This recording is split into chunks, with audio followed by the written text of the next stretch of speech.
I've been sitting on the press A button screen because for some reason I was like, ooh, let's make the start of the stream mysterious. But you can see the title, you can see the game. Maybe you came from Twitter so you can see that I tweeted out what game I'm playing, so this was really pointless. We're playing Ace Attorney. We're gonna play the first one. I really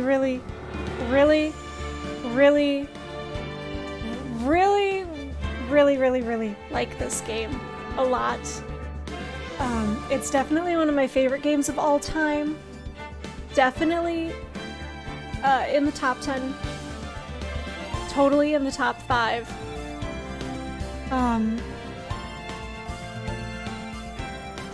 It's really good.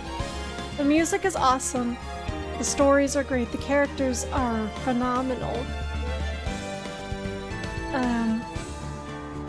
And I figure this is a good way to kick off 3 years of being on Twitch.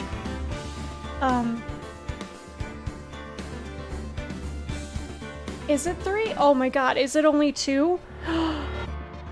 Fuck. Did I math wrong? Fuck, hold on.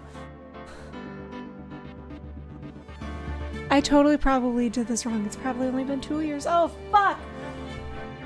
This is bad!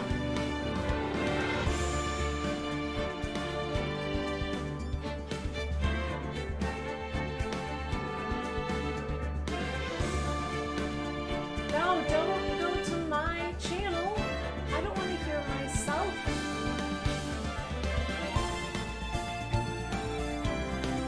I know I'm lying. I don't care. Achievements.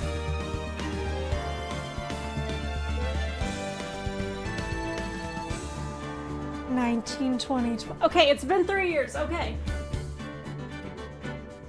We're good. I did it correctly. I should have probably checked that, but whatever.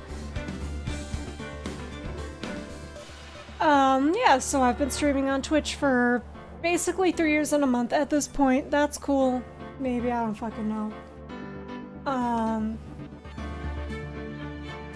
But the first game that I did was Resident Evil 4, which is also totally in my top 5 games of all time. And it's also a Capcom game, so I figured it's, you know, a good full circle sort of thing. Hold on, let me...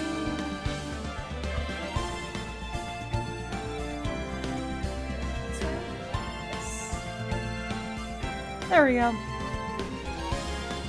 Because my microphone is right here, I want to stay close to it. So anyways, this is Phoenix Wright Ace Attorney. This is actually 3 games, but we're gonna play the first one because we have to.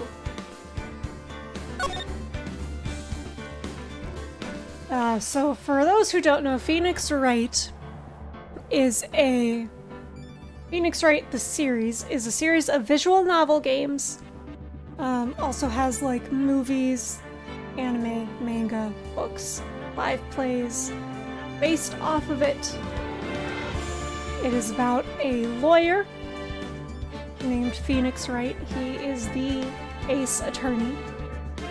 He's really good at his job.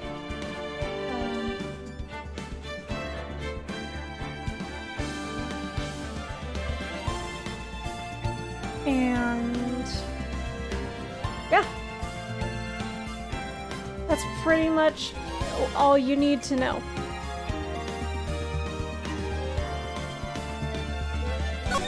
So let's go! The first turnabout. Also, the whole soundtrack is fucking banger after banger.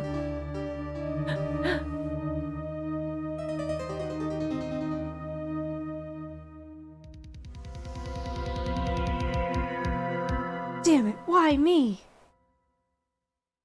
I can't get caught. Not like this.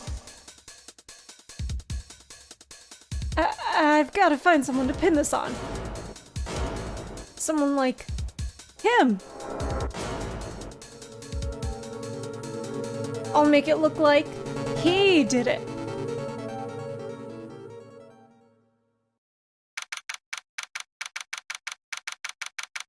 It is August 3rd. We are in court. Boy, am I nervous. That's us. Right. Oh, hiya, Chief. Whew, I'm glad I made it on time. Well, I have to say, Phoenix, I'm impressed.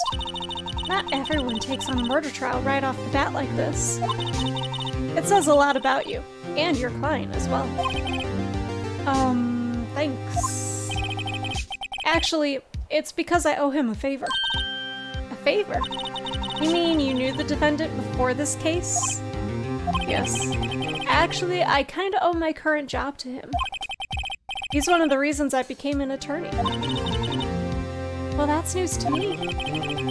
I want to help him out any way I can. I just really want to help him. I owe him that much. It's over! My life, everything, it's all over!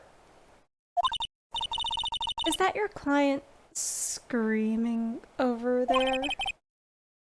Yeah, it's him. Death, despair. Oh!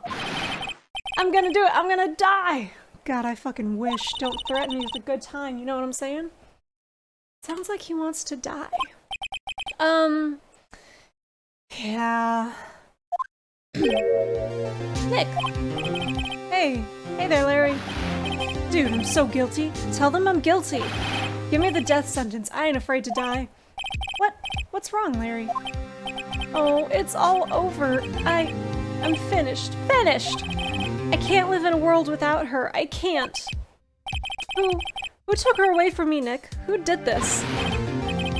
Aw, Nick, you gotta tell me, who took my baby away? The person responsible for your girlfriend's death. The newspapers say it was you. Awkward. My name is Phoenix Wright. Here's the story. My first case is a fairly simple one. A young woman was killed in her apartment. The guy they arrested was the unlucky sap dating her. Larry Butts. My best friend since grade school. Our school had a saying, when something smells, it's usually the butts. In the 23 years I've known him, it's usually been true. He has a knack for getting himself in trouble. One thing I can say, though, it's usually not his fault. He just has terrible luck. But I know better than anyone that he's a good guy at heart. That, and I owe him one, which is why I took this case, to clear his name. And that's just what I'm going to do. Well, we'll see. We're not exactly, like, super ace attorney yet. We're just attorney.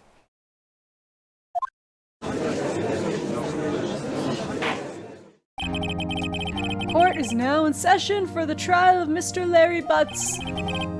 Prosecution is ready, Your Honor. Defense is ready, Your Honor. Mr. Wright, this is your first trial, is it not? Yes, Your Honor. I'm a little nervous. Your conduct during this trial will decide the fate of your client. Murder is a serious charge. For your client's sake, I hope you can control your nerves. Thank you, Your Honor. Mr. Wright, given the circumstances, I think we should have a test to ascertain your readiness. Yes, Your Honor. Oh, hand shaking. Eyesight fading. So sweaty! This test will consist of a few simple questions. Answer them clearly and concisely.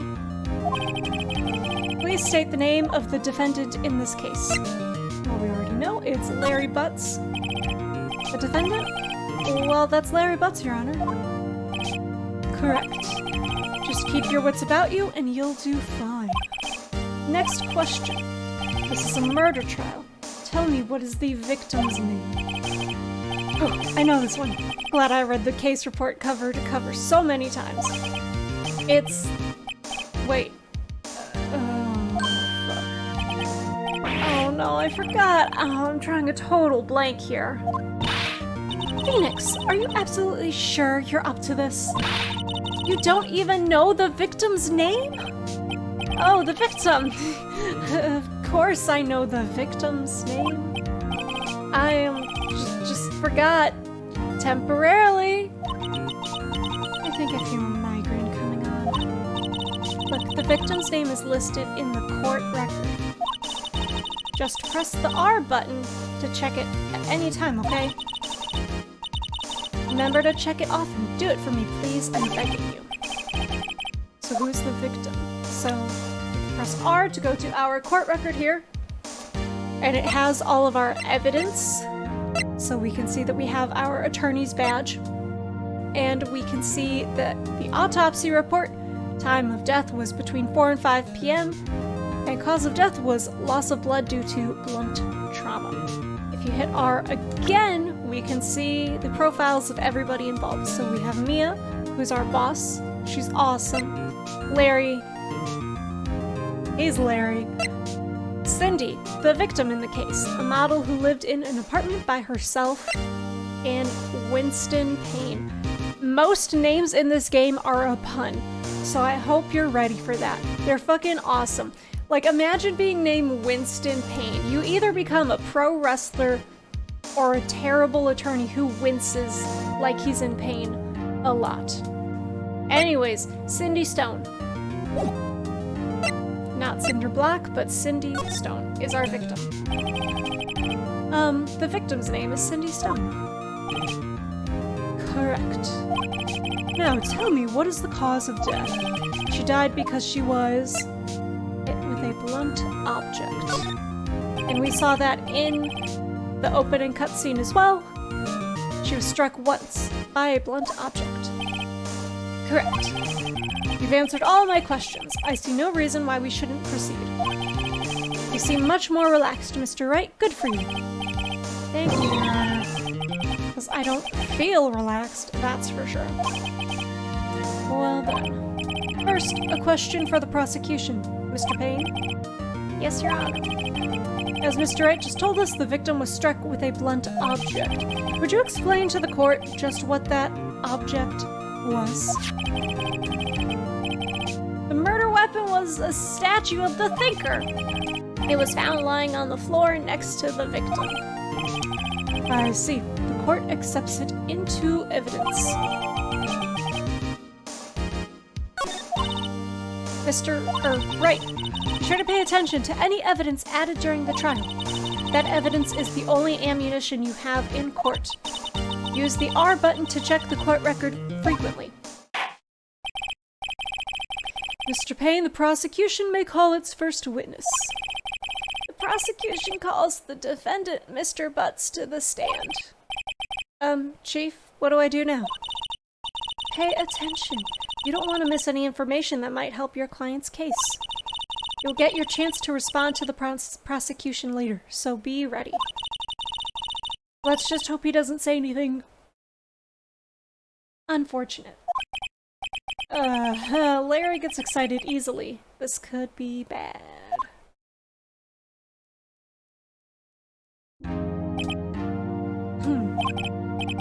Mr. Butts, is it not true that the victim had recently dumped you?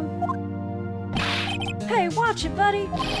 We were great together. We were Romeo and Juliet, Cleopatra, and Mark Antony. Didn't they all die?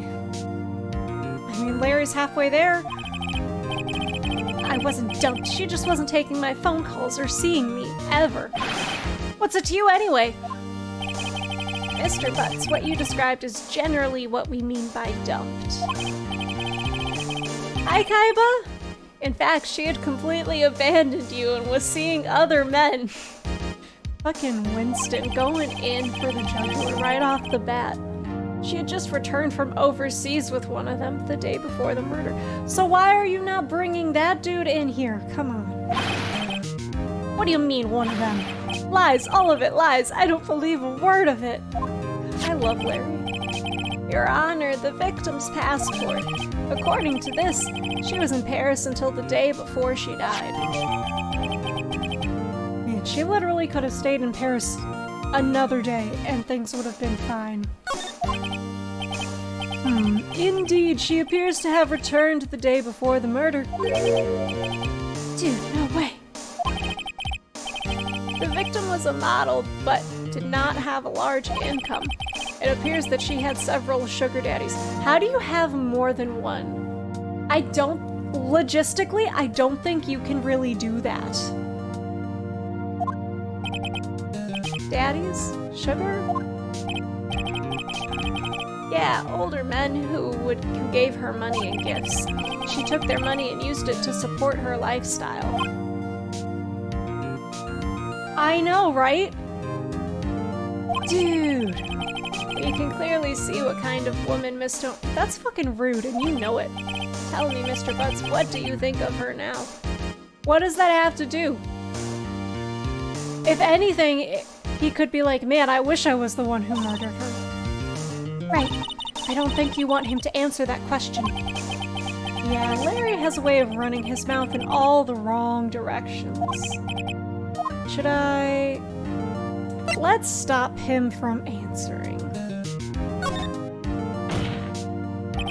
My client had no idea the victim was seeing other men.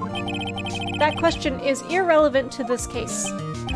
Oof, Wince. First name. Dude, Nick, what do you mean irrelevant? That cheating she-dog. I'm gonna die. I'm just gonna drop dead. Yeah, and when I meet her in the afterlife, I'm going to get to the bottom of this. Let's continue with the trial, shall we? I believe the accused's motive is clear to everyone. Yes, quite. This is so not looking good. Next question. You went to the victim's apartment on the day of the murder, did you not? Well, did you or did you not? Well, maybe I did and maybe I didn't.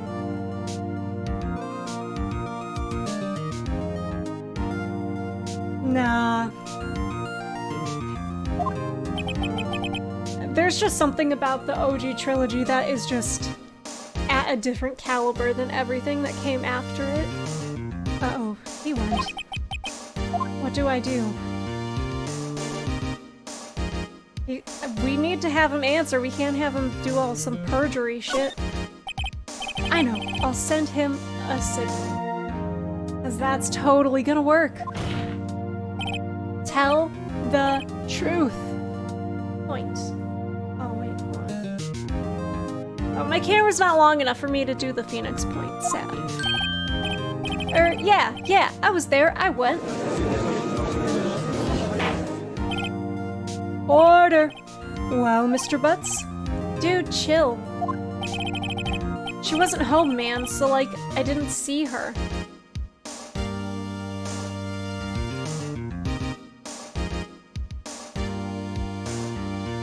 I haven't played it yet because I haven't been wanting to spend money on it, but I really, really, really want it. Objection! Your Honor, the defendant is lying. Lying? The prosecution would like to call a witness who can prove Mr. Butts is lying. Well, that simplifies matters. Who is your witness? The man who found the victim's body, just before making the gruesome discovery. He saw the defendant fleeing the scene of the crime. Order! Order in the court! Mr. Payne, the prosecution may call its witness. Yes, Your Honor.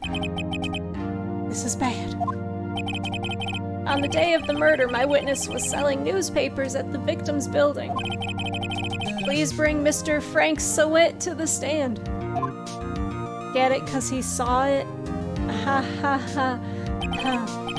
Mr. Sawit, you sell newspaper subscriptions. Is this correct? Oh, yes. Newspapers, yes. Mr. Sawit, you may proceed with your testimony. Please tell the court what you saw on the day of the murder. It's probably fantastic. I really, really want to play it. But for now, I have these and Edgeworth games, so... So now we're at a testimony. I'll explain this before it happens. This is like the real gameplay, is you gotta see this shit and be like, that's not true. We already know he's the murderer because the game tells you beforehand, because this is a tutorial case. But in like, so here we need to be like, that's not true because you're the murderer, so you're lying. But in other cases it has to be, that's not true, you're dumb, is usually what it is. So anyways, Mr. Sweat says, I was going door to door selling subscriptions when I saw a man fleeing an apartment. I thought he must be in a hurry because he left the door half open behind him. Thinking it strange, I looked inside the apartment and I saw her lying there, a woman, not moving, dead! I quailed in fright, yet found myself unable to go inside. I thought to call the police immediately. However, the phone in her apartment wasn't working. I didn't go inside, but I know the phone in her apartment wasn't working. I went to a nearby park and found a public phone. Bro, you would never even be able to do that today. I remember the time exactly. It was 1 p.m. The man who ran was without a doubt the defendant, sitting right over there.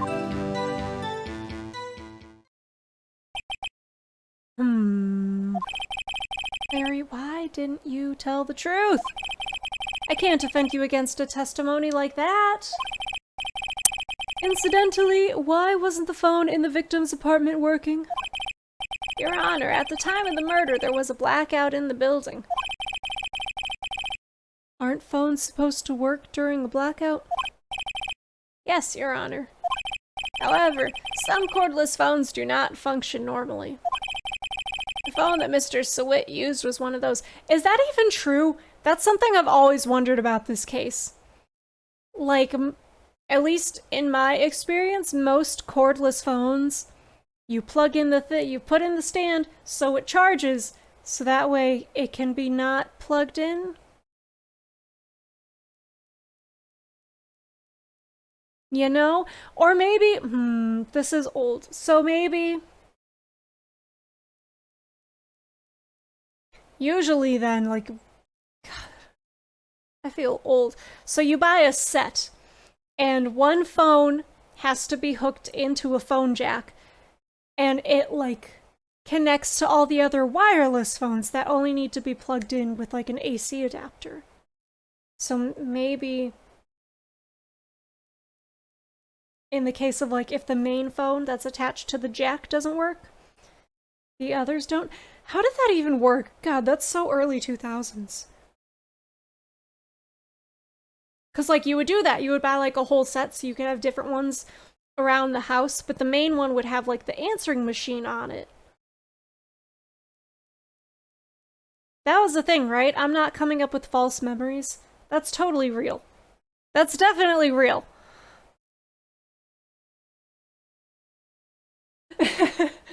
Okay. I feel like that was a thing. Whatever, the phone in the apartment wasn't working, there was a blackout. Your Honor, I have a record of the blackout for your perusal. Electricity to Miss Stone's apartment building was out from noon to 6 p.m. on the day of the crime. Yo, imagine leaving in the morning to go to work and then you come back and there's no power. And you're just like, what happened? Why? Now, Mr. Wright. Yes, yes, Your Honor. You may begin your cross-examination. Cross-examination, Your Honor? Alright, right, this is it. The real deal. What exactly am I supposed to do? Why, you exposed the lies in the testimony the witness just gave. Lies? What? He was lying? Your client is innocent, right? Then that witness must have lied in his testimony. Or is your client really guilty? How do I prove he's not? You hold the key. It's in the evidence. Compare the witness's testimony to the evidence at hand. There's bound to be a contradiction in there. First, find the contradictions between the court record and the witness's testimony. Then, once you found the contradicting evidence, present it and rub it in the witness's face. Okay. Open the court record with the R button, then point out contradictions in the testimony.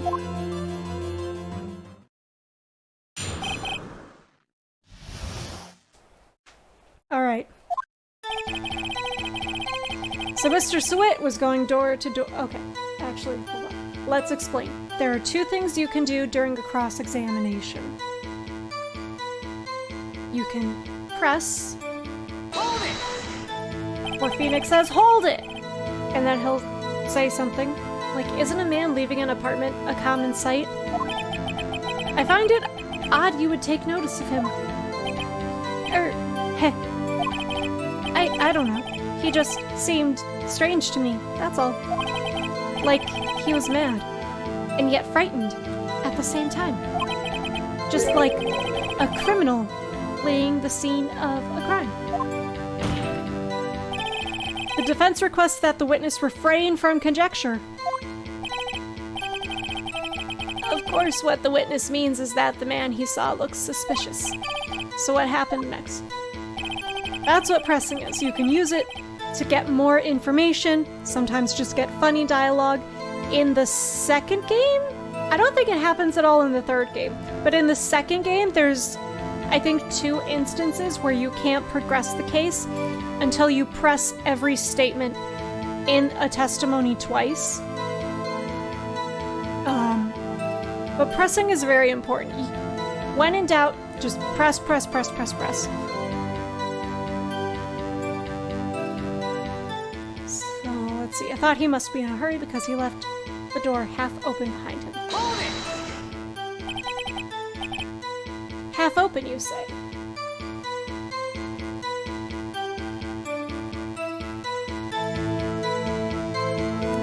Also, we need to make sure that this music isn't bumping, because it's the best.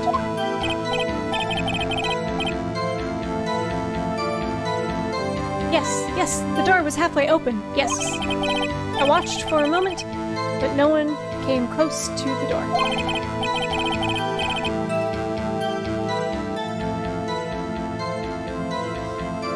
That's odd in a big city like this, I thought. I see. And what happened next? Thinking it's strange, I looked inside the apartment. Okay, sure. What gave you the idea to do that? Like, who the fuck cares? Well, the door was half open, you see. Isn't it only human to want to peek? I mean, I guess, but I feel like if I was just at an apartment building and someone left their door open, I don't want to see anything that, like, I'm gonna not be able to unsee, so I would avoid it, you know?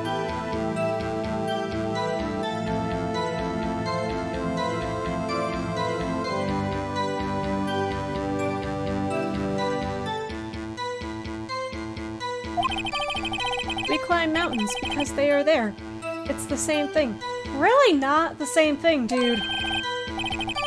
Truer words have never been spoken. Anyone would look inside. Why did Payne cut him off so quickly?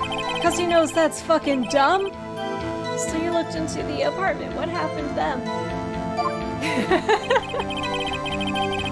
Then I saw her lying there. A woman not moving, dead! Yeah, okay, dude. Are you sure she was dead? Yeah, of course you guess you weren't, because you stayed outside like you said. Unless you're lying, and you're a murderer! But she wasn't moving at all, and there was blood everywhere. I mean, yeah. The blood thing does change it a little bit. Very well. What happened next? I quailed and frightened, found myself unable to go inside. So, you didn't touch anything in the apartment? Yes. I mean, no. Nothing. Okay. What happened next? Thought to call the police immediately. That's good. I feel like most people would just be scared. You thought to call the police? Does that mean you didn't actually call them? Please listen to the rest of the testimony. You thought to call the police. What happened next? The phone in her apartment wasn't working, so he did go inside and he did touch something. The phone in her apartment wasn't working. Yes, I mean, no, it wasn't. Right. But you said you didn't go into the apartment, or did you? Oh, that? I can explain that. There was a cordless phone on a shelf in the entranceway. I reached inside and tried using that to call. And the phone wasn't working, correct? What happened next?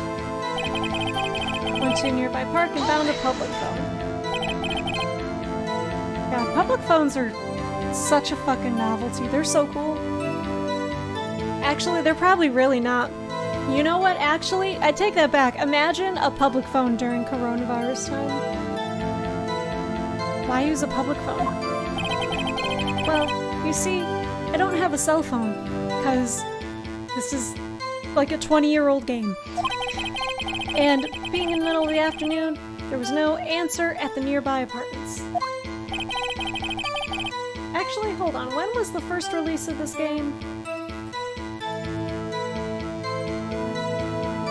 That's totally not how you spell Phoenix Wright, but it's okay. Google knows what I mean. Yeah, first entry 2001, 20 years. October 2001. We are... This is like a double anniversary day, I tell you what. Alright, what time did you call again? I remember the time exactly. It was 1 p.m. 1 p.m. Are you certain? Yes, absolutely. He seems really confident. 1 p.m. Right, doesn't that seem strange to you? Present some evidence to contradict him. Yes, so this is the flaw in the testimony. We know that it couldn't have been 1 p.m. because her time of death was between 4 and 5. So what you do is present, and if you're playing this on the DS, you can push a button and you can say objection into the microphone to present your evidence, or you can push a button to say hold it to press. It's really cool. The Switch doesn't have that, but it's okay, because we still get to hear this. Objection! You found the body at 1 p.m. You're sure? Yes, it was 1 p.m. for certain. Frankly, I find that hard to believe. Your statement directly contradicts the autopsy report. The autopsy notes the time of death at sometime after 4 p.m. There was no body to find at 1 p.m. How do you explain this 3-hour gap?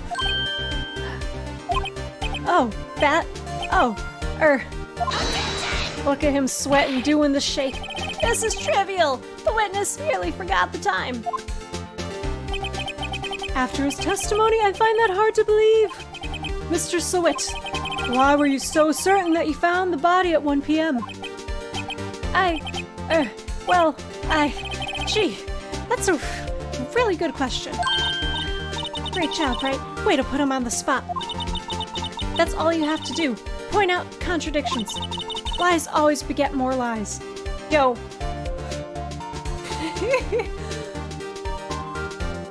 You know, there was a time where I thought about going to law school, and then I learned that taking the LSAT and the prep course was gonna be $300, so I was like, never mind.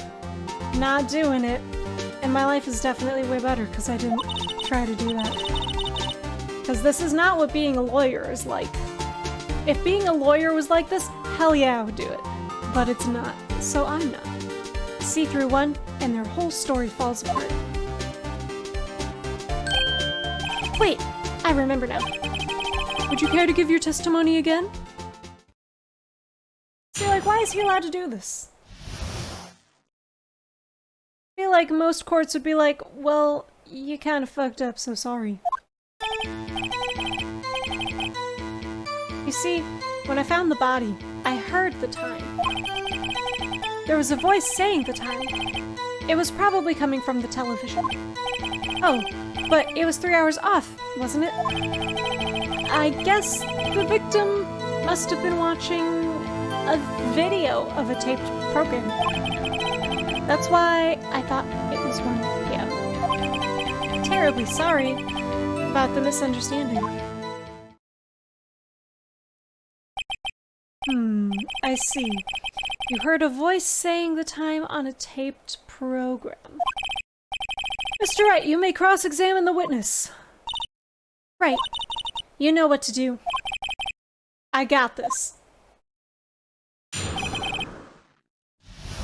Alright, we're going to press everything again, because it's fun. So we heard the time. You said heard, not saw. Yes, heard. All I saw was the body lying there. I didn't think to look at anything else. Least of all my watch. Do you even have a watch? Isn't that a little strange? So you're saying you heard something. But if you were so shocked by the body, you wouldn't hear anything at all. Objection! The witness clearly did say he actually heard the time. It's ludicrous to suggest he wouldn't hear anything. I have to agree with the prosecution. Witness, continue your testimony. It was coming from the TV. Are you sure it was a television and not a radio? Well, no. I guess it might have been a radio.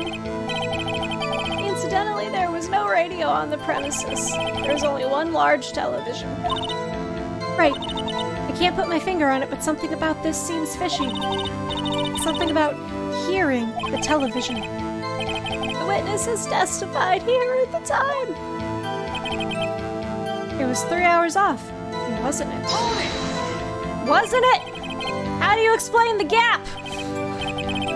Well, witness, can you explain this? Must have been watching a video of a taped program. The video. Yes, that would explain why the time was wrong. True. Right. I think the problem lies someplace else. So that's her way of saying that this is not the statement to press the thing on. So if,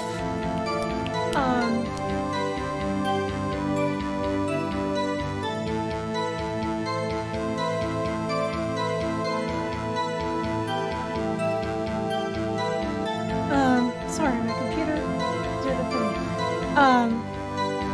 If you've already spotted the contradiction, you can see that there's kind of two things that it contradicts with, but this is the game's way of telling you to do the other statement.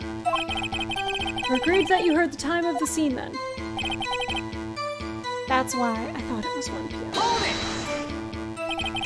Are you sure the voice you heard said it was 1 p.m.? Yes, I can practically hear it now.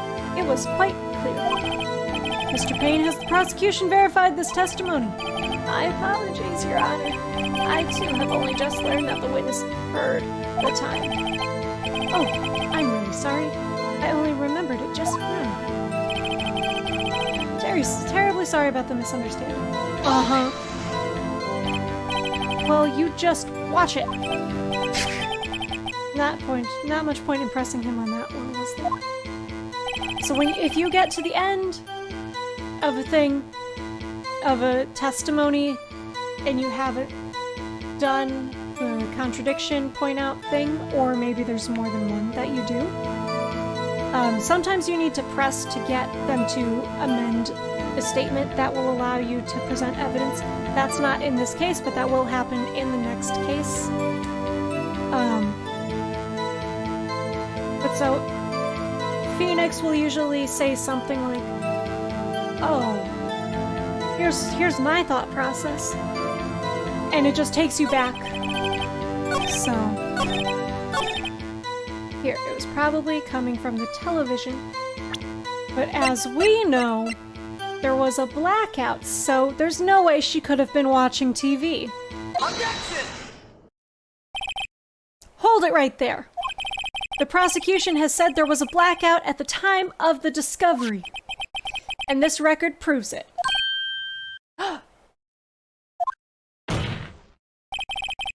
You couldn't have heard a television or a video. So this song right here,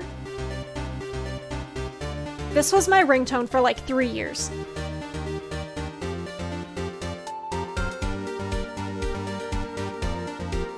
Because it slaps real hard.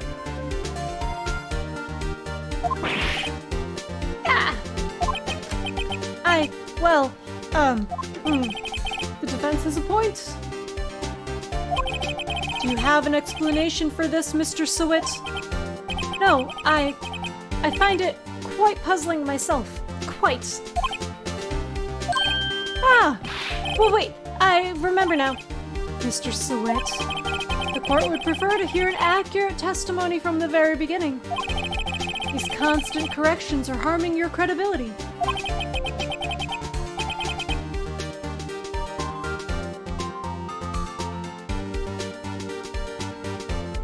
That, and you seem rather distraught.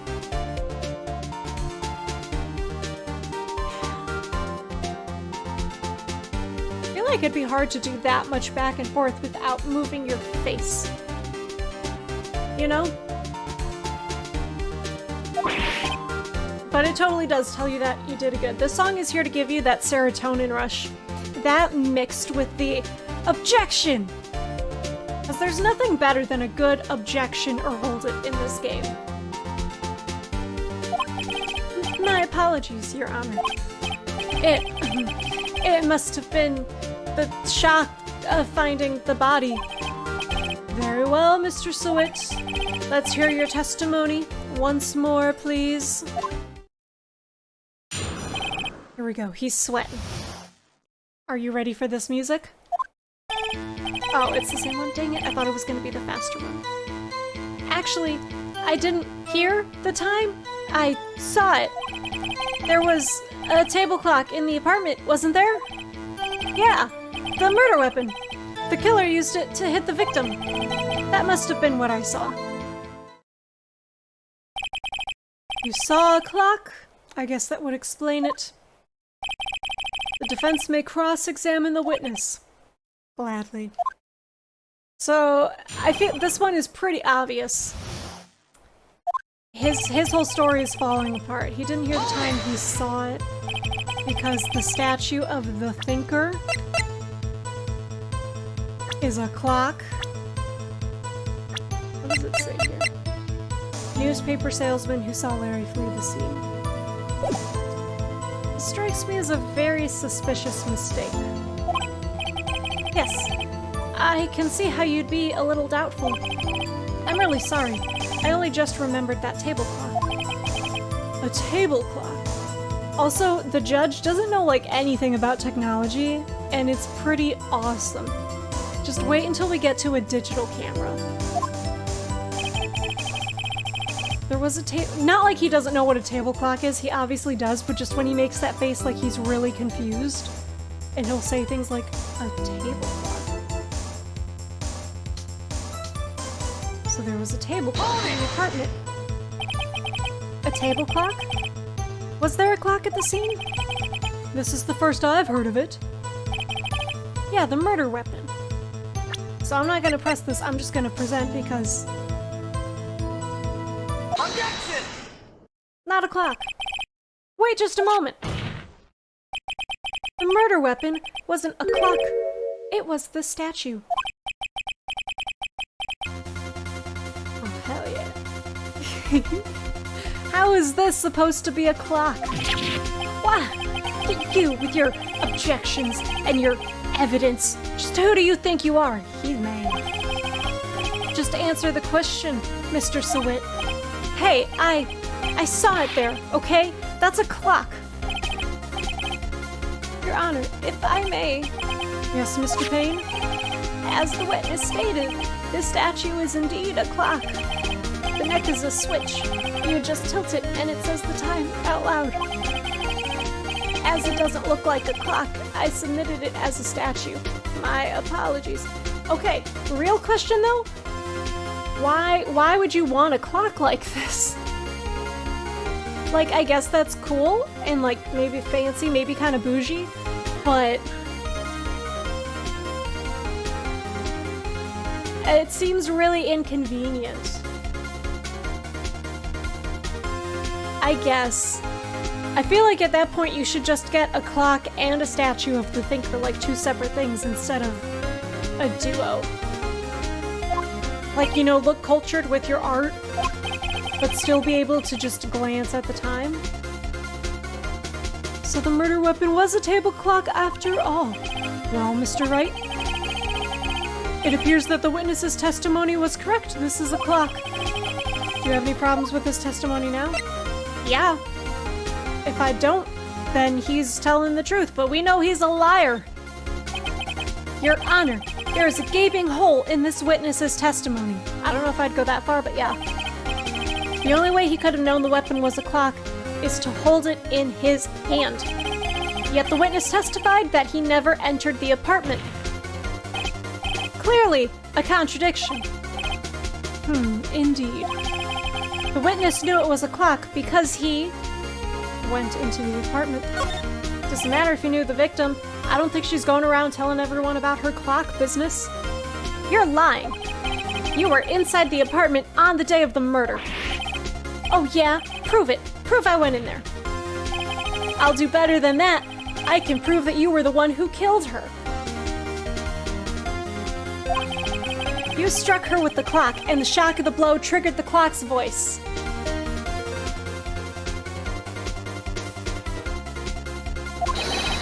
That was the sound you heard. Order in the court! Intriguing. Please continue, Mr. Wright. Yes, Your Honor. Mr. Sawit, the sound must have left quite an impression on you.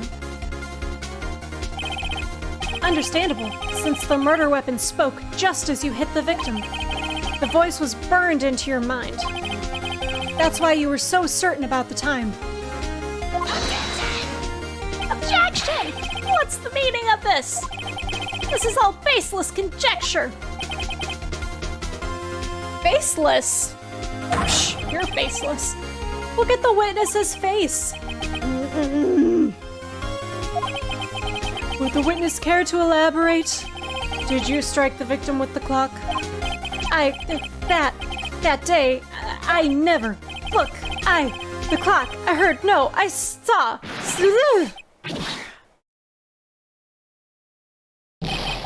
Shut up. I hate you.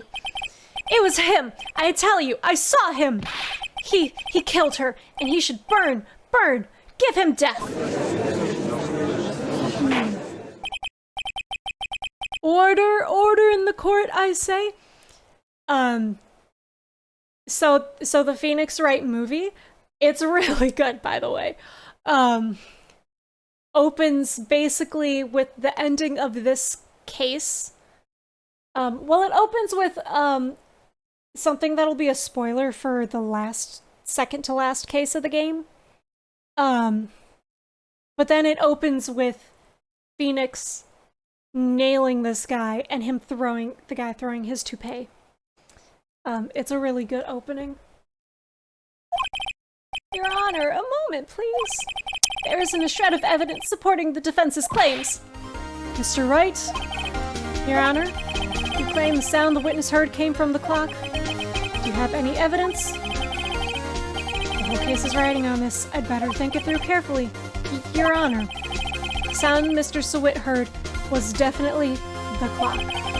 Fact which is clear if you simply sound the clock. The movie is so good. It's such like a gritty adaptation of this goofy game, and I really, really like it. It's like got like this whole like dark, shadowy color scheme.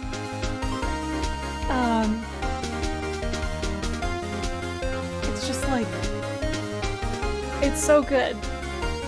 Let's sound the clock right here, right now, in this court. Your Honor, may I have the clock? I'm handling evidence. Maybe I shouldn't do that, but this is a video game, so it's okay. I ask the court to listen very carefully. Beep. I think it's 8:25. That certainly is a strange way to announce the time. Well, he is the thinker, after all. So we've heard the clock. What are your conclusions, Mr. Wright? Mr. Payne, can you tell me what time it is now? It's 11:25. As you can see, this clock is exactly 3 hours slow. Precisely the discrepancy between what Mr. Oh, sorry, I'm doing Phoenix. Precisely the discrepancy between what Mr. Sawit heard and the actual time of death. So, Mr. Sawit, try to talk your way out of this one. You forgot one thing. Oh, what's he talking about now? While it may seem like the clock is running 3 hours slow, it proves nothing. How do you know it was running 3 hours slow on the day of the murder? If you can't prove that, you don't have a case. He's right. How am I gonna prove that? Damn it! I was so close. Mr. Wright? It seems you lack the critical evidence to support your claim. Yes, Your Honor. This means I cannot let you indict the witness. Unfortunately, this ends the cross-examination of Mr. Frank Sawit. I come all the way down here to testify, and look what happens. You treat me like a criminal. A criminal! You lawyers are all slime. I almost had him. Sorry, Larry. I failed you. There's nothing I can do about it now. Not so fast, Mr. Sawit!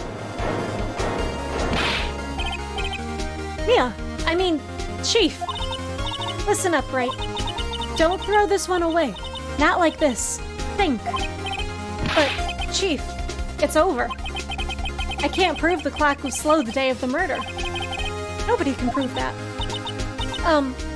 Well, yes. But that doesn't mean you can't still win. Try thinking out of the box. Be the thinker. Don't waste time doubting the facts. Assume the clock was 3 hours slow and think through it. Ask yourself, why was the clock 3 hours slow? Figure out the reason and you'll have your proof. Right? Can you think of a reason as to why the clock would be 3 hours slow? Yeah, I can. Wait, maybe I can prove it. You must have evidence somewhere that can prove it, Mr. Wright. It's always gonna come down to evidence. Find it and let them have it. Well, Mr. Wright, you say the clock was already running slow on the day of the murder. Have you found evidence to support this claim? Of course!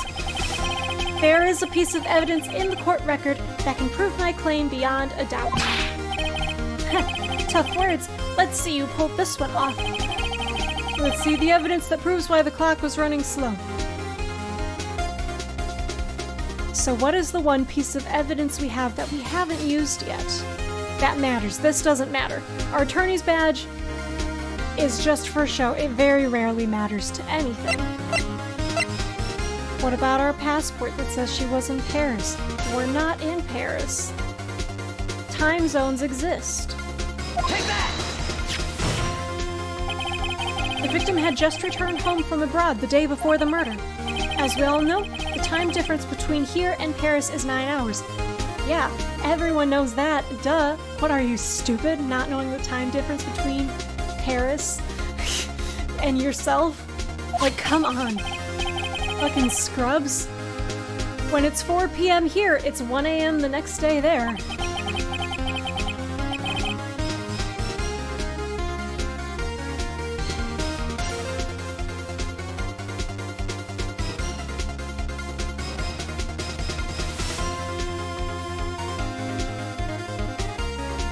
clock wasn't 3 hours slow, it was 9 hours fast. So Phoenix Wright takes place in like a California-ish area, kind of, where there's mountains, but also like a Hollywood wannabe, and like a huge lake and everything. It's very geographically and like just diverse overall. It's pretty cool. Phoenix Wright takes place in an... Well, hold on, we'll finish this first. Exactly.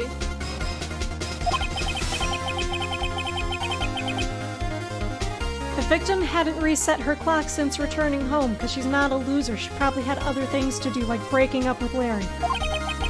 That's why the time you heard when you struck her dead in her apartment was wrong. Proof enough for you, Mr. Sweat? Or should I say, Mr. Did It? Haha, I'm not... That's bad. That's a really bad joke, Phoenix. You should be ashamed of that one.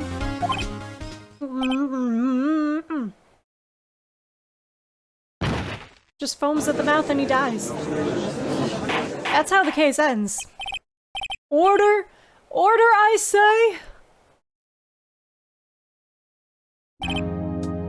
Well, this case has certainly turned out differently than we all expected. Mr. Payne, your witness? He was arrested and has been taken away, Your Honor. Very well. Mr. Wright? Yes, Your Honor. I have to say, I'm impressed. I don't think I've ever seen someone complete a defense so quickly and find the true culprit at the same time. Thank you, Your Honor. At this point, this is only a formality, but the court finds the defendant, Mr. Larry Butts.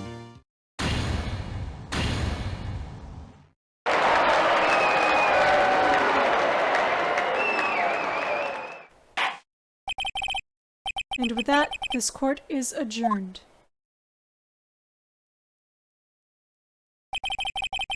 It turns out that Frank Sweat was a common burglar. He posed as a newspaper salesman to check and see when people were out of the house. That day, when Larry went to her apartment, the victim wasn't home. After he left, Mr. Sweat let himself in to do his dirty work. While he was searching her place, the victim returned. Flustered, Mr. Sweat grabbed the nearest blunt object he could find. And oops! So there we go, that took us 4.5 hours. Oh, I still can't believe we won. Right, good job in there. Congratulations. Thanks, Chief. I owe it all to you. Not at all, not at all. You fought your own battles in there. It's been a while since I've seen a trial end on such a satisfying note. I've never seen the Chief looking this happy. If she's this glad, imagine how Larry must feel. My life is over. Larry, you're supposed to be happy. What's wrong now? I know your girlfriend is dead, but like, why are you crying? Aw, Nick. Don't worry about me, I'll be dead and gone soon. Good. Wait, no, I mean bad. Bad, bad, bad. Larry, you're innocent. The case is closed. But my Cindy Wendy's gone, man. Gone forever. Larry, she was a... Never mind. Congratulations, Harry. Harry. Yes, you. I can practically see the headlines now. Harry Butts, innocent.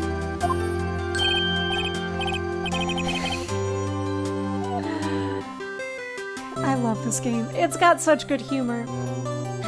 Thanks. I really owe you one. I won't forget this, ever. Let's celebrate. Dinner, movie, my treat. I'm really moving on from my dead girlfriend. Oh no, I couldn't.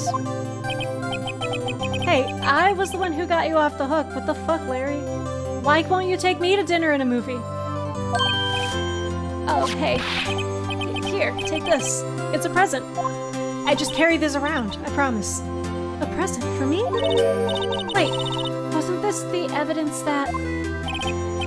Actually, I made this clock for her. I made one for her and went, oh my god, this is the Oops, I Did It Again music video right now.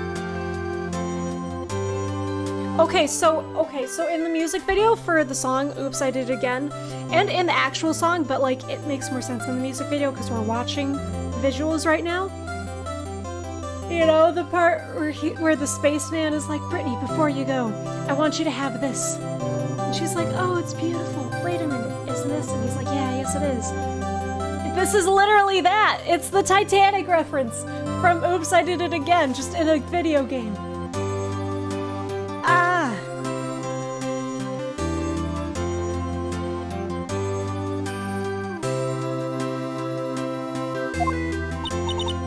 Really? You made this? Well, thank you. I'll keep it as a memento. Yo, Nick. Can you believe it? I was so into that chick. And she was just playing me for a fool. Don't that make you just want to cry? Larry. Are you so sure? Squeeze me? I think she thought quite a lot of you, in her own way. Nah, you don't gotta sympathize with me. It's okay. Oh, I'm not just sympathizing, really. Isn't that right? Don't you have something to show your friend? Something that proves how she felt about him? Huh? Oh, yeah, right. What is she talking about? The clock. If you're really, like... If you cared about someone, you would want to take something that reminds you of them when you go overseas. And taking a really heavy clock, something that's heavy enough to bash your skull in, 1, that's probably good self-defense. 2, how did this get through the airport? Although, I guess this did come out in October 2001, and you know, airports were a little different previously before that, especially in the US. But 3, that's a big thing to take in your suitcase when you don't have to, so you must really want it. Take that! Check this out, Larry. Proof positive you weren't just some chump to her. Huh? What about that clock? It's the clock you made for her, Larry. And she took it with her when she traveled. Whatever, she probably just needed a clock, that's all. You think so? It's a pretty heavy clock to take traveling. Well, make of it what you will. Hey, Nick. I'm glad I asked you to be my lawyer. Really, I am. Thanks.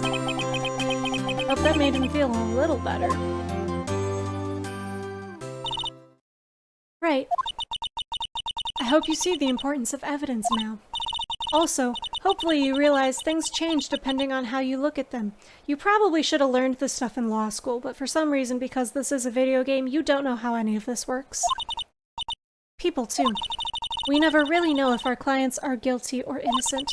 All we can do is believe in them. And in order to believe in them, you have to believe in yourself. Right. Listen, learn, grow strong. Never let go of what you believe in. Never. Well, I think our work here is done. Shall we be off? Yeah, I guess so. Say, how about dinner? On me? We'll drink a toast to innocent butts.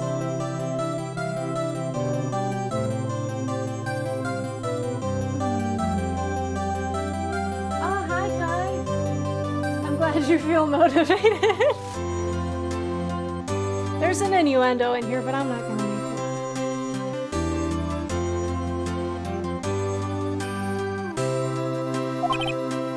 it. Yeah! Oh, speaking of Harry, you were saying part of why you became a lawyer was because of him. Yeah, part at least. You'll have to tell me more about it sometime. Maybe over drinks? I feel like this is really unprofessional, but I mean, like, obviously you're really smart because you're a lawyer and you run your own practice, and also, like, look at you, so how could I say no? Like, I feel like that's a lot of good qualities put right there at the top. And so my first trial came to a close. Larry slapped me on the back and said, "Gee, Nick, it's good to have friends."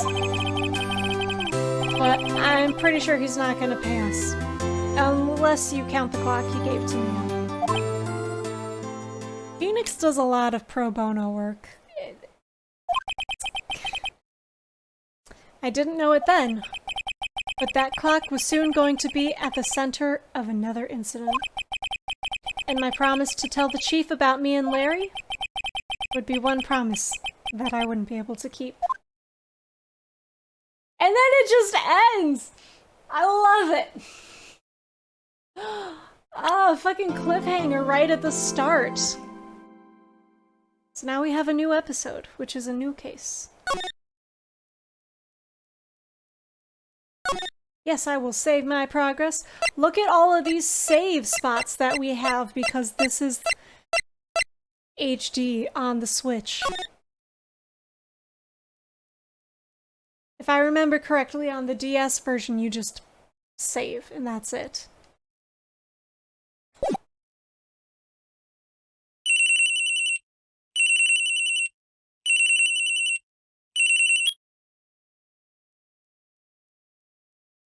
Alright. Bye, Kaiba. Thanks for hanging out. Are you ready for the second case? Because I'm ready for the second case. I'm so excited.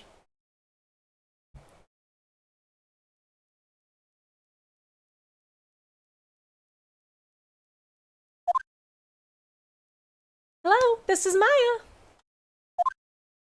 Hey, Maya, it's me. Mia, what's up? You haven't called in a while. Sorry, I've been so busy. How have you been? Well, lonely, and it's all your fault. Nah, I'm just teasing. I've been great. I'm finally getting used to having my own place. That's good to hear. Actually, I'm calling because I have a favor to ask. I know. You want me to hold evidence for you? Sharp as always. There's a lot of buzz about the upcoming trial. I just don't feel safe keeping the evidence here. I gotcha. So, what is it this time? It's a clock. A clock? Yeah, it's made to look like this statue, the Thinker, and it tells you the time. I thought you might like it. You always liked toys. Hey, I'm not a little girl anymore, sis. Now, you know I'm only teasing. I should probably tell you, the clock isn't talking right now. Huh? It's not working? That's lame. I had to take the clockwork out. Sorry. Oh, I should put a streamer. That way I can break this up into individual cases. I put some papers inside it instead. I don't know how that's all fitting in there, but I mean, that's cool. Papers? Is that the evidence then? Well, there's a possibility that it might turn out that way. Yes. Can you come by the office tonight, say 9, to pick it up? I'll be in a pre-trial meeting until then. Okay, sis, but I expect dinner. Something good. Like, burgers. I could really go for a good burger. Okay. We'll hit the usual joint. Oh, right, it's a deal. Okay, sis. See you soon. A 3-year anniversary for streaming on Twitch.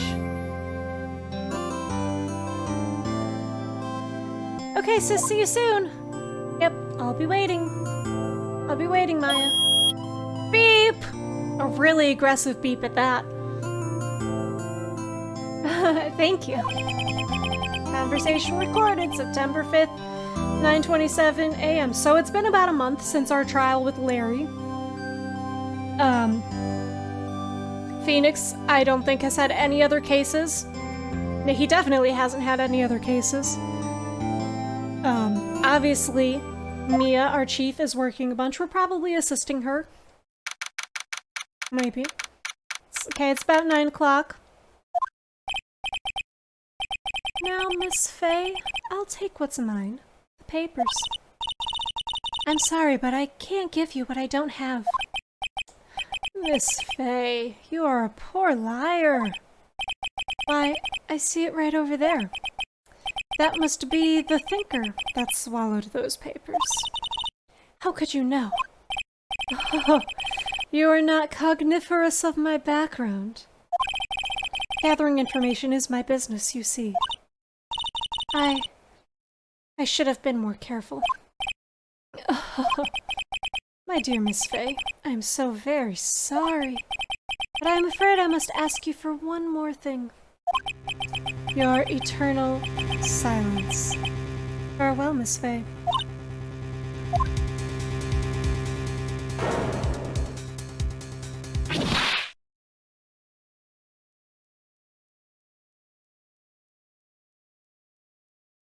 Red, white, blue.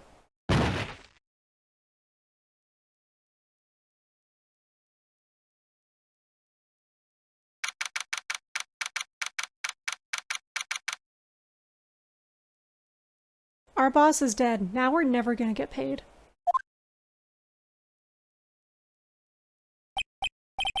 Uh-oh, I'm late.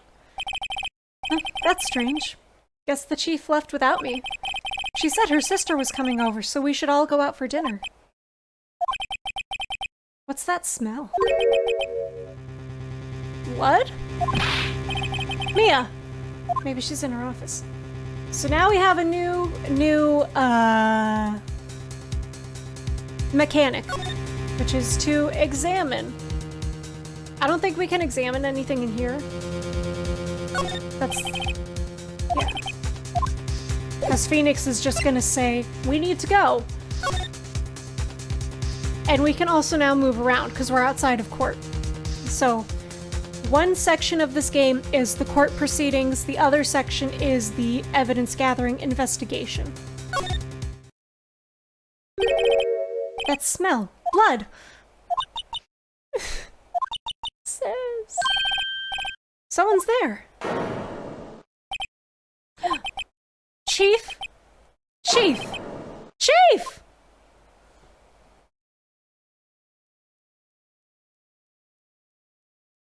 It's very interesting. It's so good.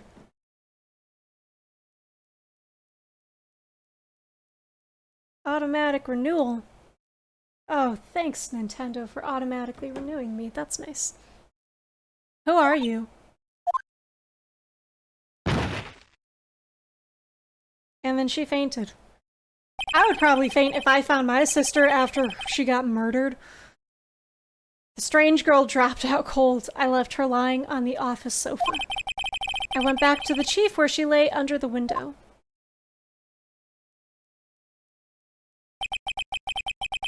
Her body was still warm. I could feel it when I held her shoulder.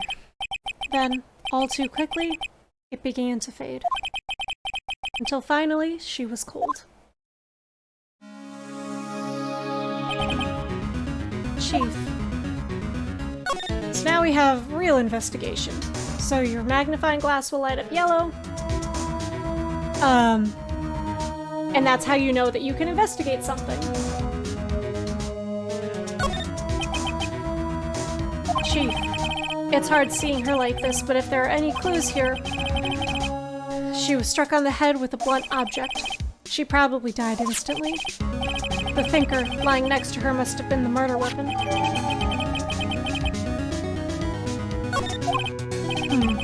There are some glass shards near the chief's body. Must be pieces of the glass light stand lying broken in the back of the room. Nothing else that seems like a clue here. Piece of paper. It must have fallen from Mia's hand. What could it be? A word is written in blood on this scrap of paper. Maya? Did Mia write this? This piece of paper is a receipt from a department store, dated yesterday. I think that's enough snooping around for now. I'd better call the police and find out what that girl was doing here. Yeah, we could do that, or we could keep investigating. It's encrusted with dried blood. How ironic that this became the murder weapon again.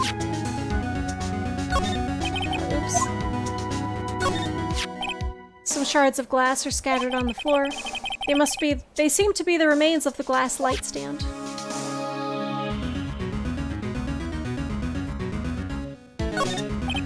It's painful to look, but I have to for Mia's sake. Okay. There's a large building right across from the office. The Gatewater Hotel. A nice, luxurious place.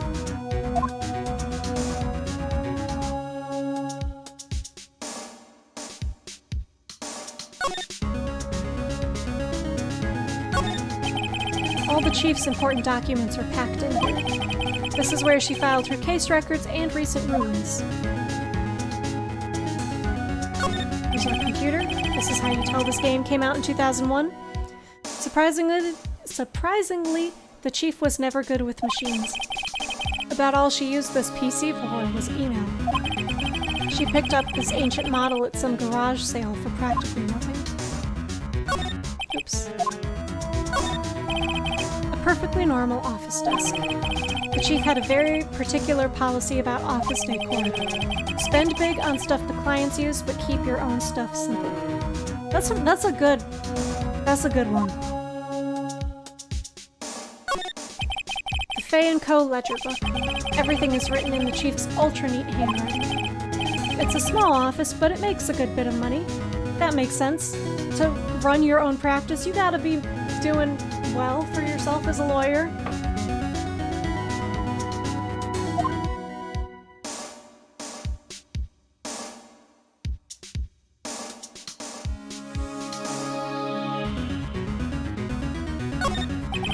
The chief's chair. A simple, functional design. Feels pretty good to sit into. So obviously not everything you look at is gonna be of major importance, but some things will be. Right, I better call the police. That's funny. A few of the screws on the receiver are missing. It looks like someone was halfway through taking it apart. Police! Please, come quick! What was that? Someone screaming from the outside the window? She's staring right at me. She's holding a phone in her hand.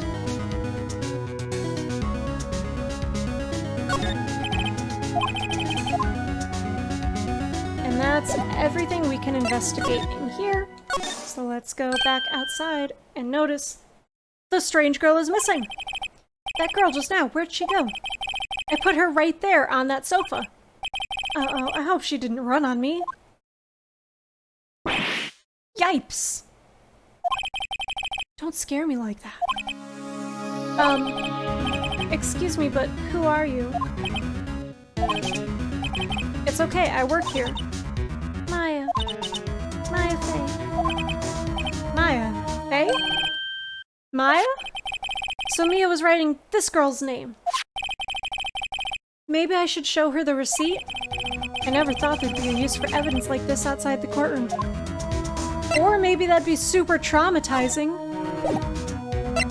Can we just talk to her? She seems to be in shock. I don't want to disturb her, but I have to know. Excuse me? Can you tell me what happened? I came in. The room was dark. And Sis. She was already dead. So, you're the chief's sister. I'm her younger sister. And you were here visiting this late at night? Yes, she said she wanted me to keep some evidence for her. Evidence? Phoenix, you already were coming here because you were gonna go out to dinner with both of them. Like, you should have known this was gonna happen. Maybe not this badly, but like this meeting was gonna occur around this time. Yes, it was that clock. It was the thinker. So another thing you can do when you're investigating is show people evidence, like here's my attorney badge. I'm sorry, I've never seen that before. About the thinker. The thinker. That was... Oh, sis. Probably shouldn't have asked her about the murder weapon. Before Mia died, she wrote a message with her own blood. She wrote it on the back of this receipt. That's my name! Why? Why would she write my name? Please, just calm down. Oh, why would sis write my name? Uh-oh. Now I've done it.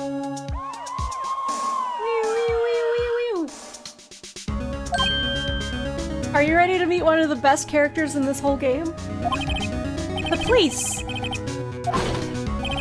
Freeze! Police! Alright, I'm Detective Dick Gumshoe, see? I love him. He is wonderful. Look at him with his trench coat and his hair and his little band-aid. He's like Nelly. Gumshoe. What an odd name. We received a report from the building across the way, see? Got a person saying they saw a murder. It must have been that woman I saw. Anyway, I don't want either of you moving 1 inch, okay? Great. Just great. Maya. Wait, she wouldn't have. Nah. Whoa! Excuse me! This word Maya here mean anything to you? That's my name. What? The victim drew this here note in her own blood, see? With her dying breath, she wrote down the killer's name. Killer? I'm not. Case closed? You're coming down to the precinct, ma'am. What? That is 100% just how Gumshoe is in a nutshell. Mia's younger sister, Maya, was arrested on the spot. No forensics. No fingerprint dusting. Not even checking to see if there was blood on the victim's finger.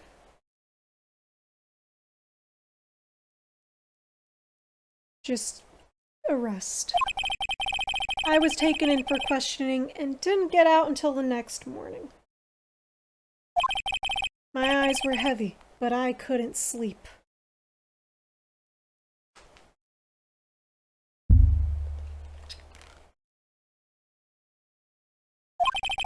I sat around waiting for visiting hours to begin at the detention center.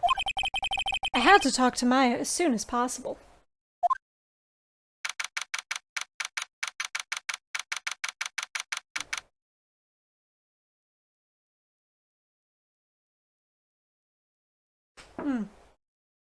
Right, I was going to talk about this between the two cases, but then we just kind of started with this one.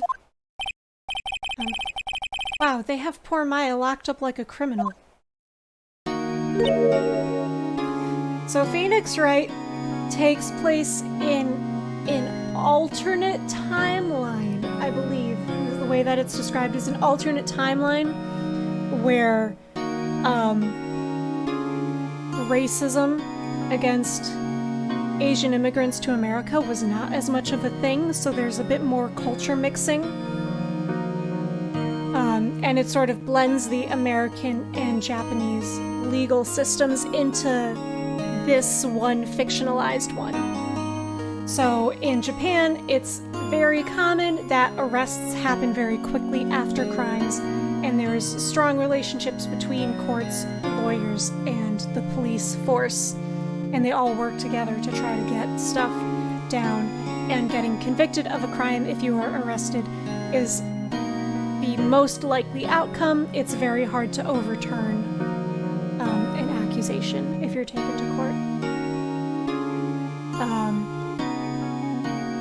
So that's why in a case like this, where in a more westernized view of things, it seems totally insane that they would think, oh, there's this one piece of evidence, that means you did it, you're arrested.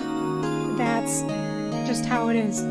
Whereas in Japan, that is more likely to happen. There is actually usually more investigation that happens, but they are quick investigations.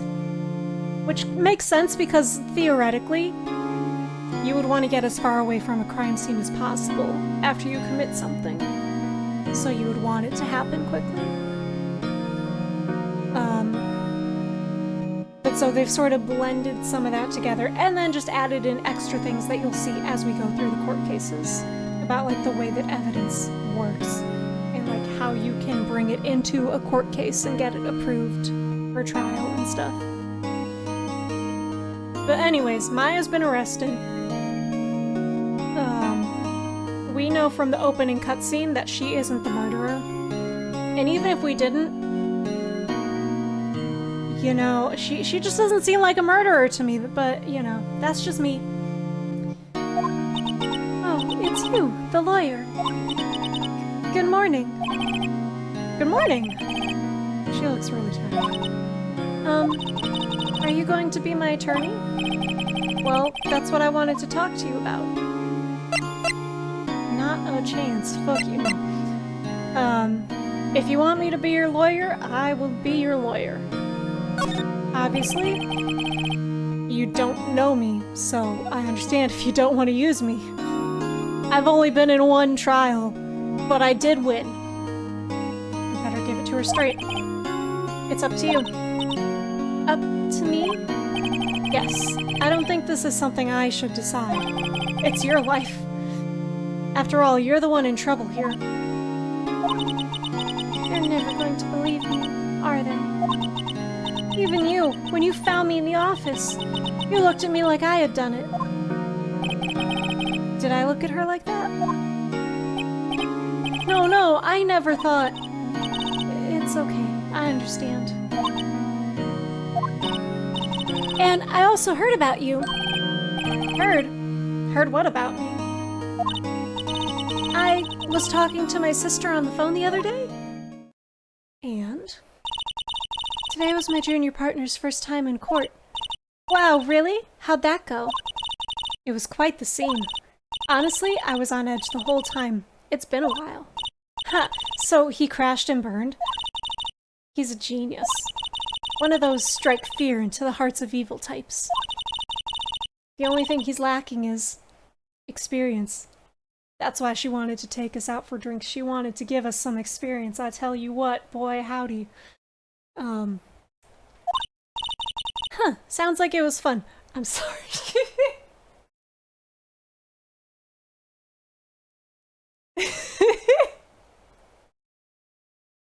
This is why I shouldn't be allowed on the internet or out in public. I say stupid shit like that. Well, I know who to go to if I ever get into trouble now. Not my sister, but the dude that my sister hired. I don't know, Maya. I think you might want to wait. Give him 3 more years.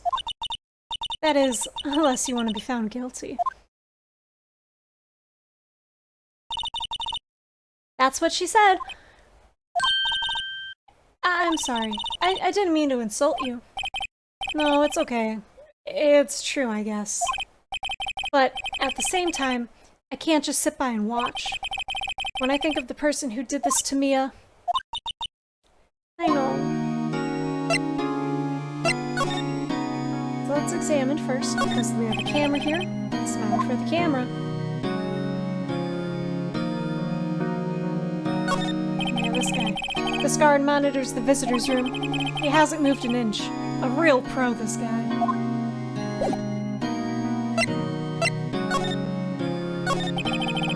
There's something I've been wanting to ask you. Yes? What's with that outfit? Oh, this? This is what all acolytes wear. It's my uniform, you could say. Acolytes? Like people in religious training? What is it you do? Oh, it's nothing strange, really. I'm a spirit medium. In training. Spirit medium? I'm pretty sure that qualifies as strange. Could you tell me about the day of the murder? Yes. Let's see. That morning, I got a call from my sister. She wanted me to hold on to a piece of evidence for an upcoming trial. Evidence? Yes, that clock shaped like the Thinker. The one Larry made. How could that have been evidence in a case? Right. She said something about that. Oh, I remember. Do you want to hear it in her own voice? Her own voice? Yes. I'm pretty sure our conversation is on my cell phone. You recorded it? Yeah, I forgot how to delete those things. So, you say you have a conversation with your sister on your cell phone? Let's hear it. Right. Oh. I just remembered. That detective took my cell phone. Sorry. Oh, right. Of course. Next time I see Detective Gumshoe, I'll ask him for it. I'll write you a note so you don't forget, okay? Sure, thanks.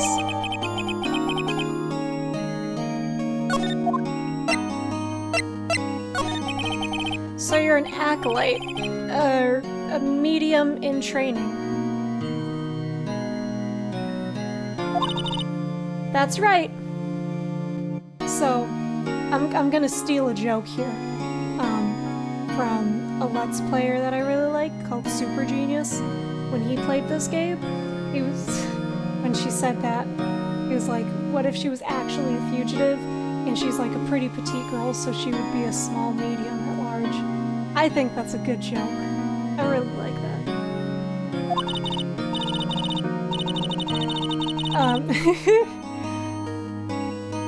Yeah, she is a medium in training. In training is very important.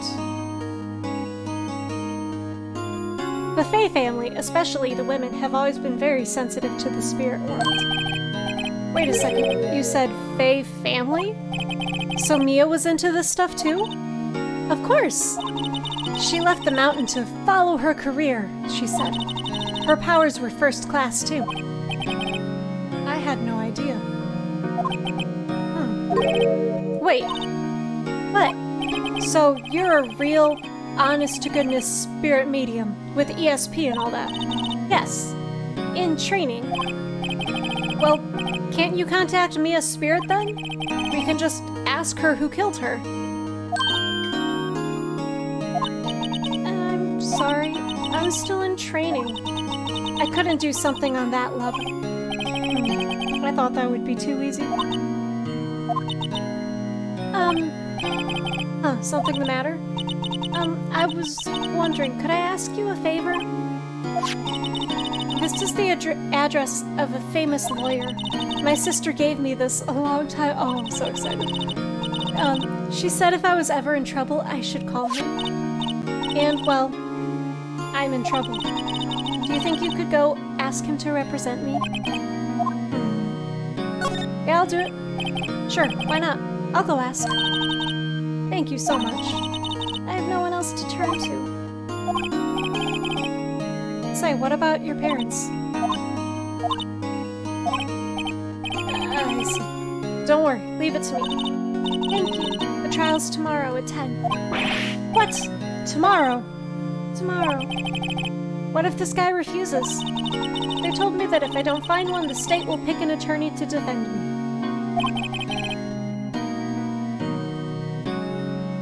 Yeah, she needs more XP before she can do all of the real cool spirit medium stuff. When will that happen? They're giving me until 4 this afternoon. And visiting hours are almost up. I better hurry. Right, I'll be back.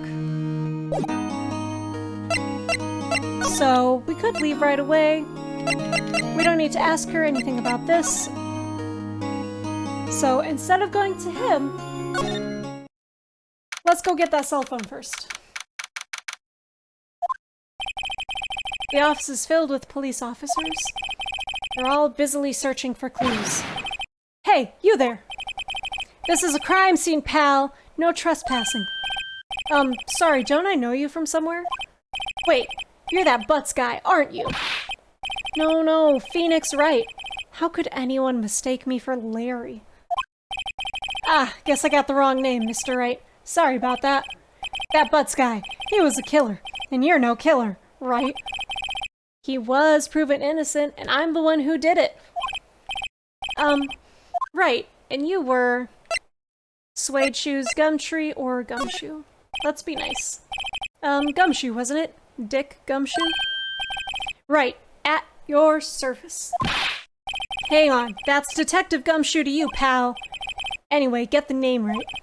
And don't go calling me Dick. Hey, Dick, get over here. Yes, sir. Be right there.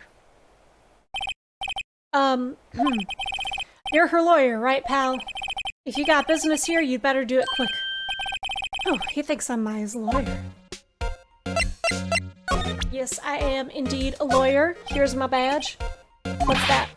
Sorry, pal, but I got no info for the likes of you. Let's talk to him. About Miss Faye, did you do an autopsy? You want to know the results, eh? Now don't you look at me like that, pal. It's no use. She might have been your boss, but that doesn't mean you get any special treatment. Alright. You can see the report, but that's all. Right. So we have an autopsy report. That's important. Maya. About Maya. Yeah, I'm looking forward to the trial. Sorry, pal, but this is one trial you aren't going to win. Why do you say that? The city's put Prosecutor Edgeworth on the prosecution. Edgeworth is my favorite character of this whole series. He's one of the few video game characters that I have, like, a massive crush on. So, he's great. Edgeworth. I'm sure you know what that means, you being a lawyer and all.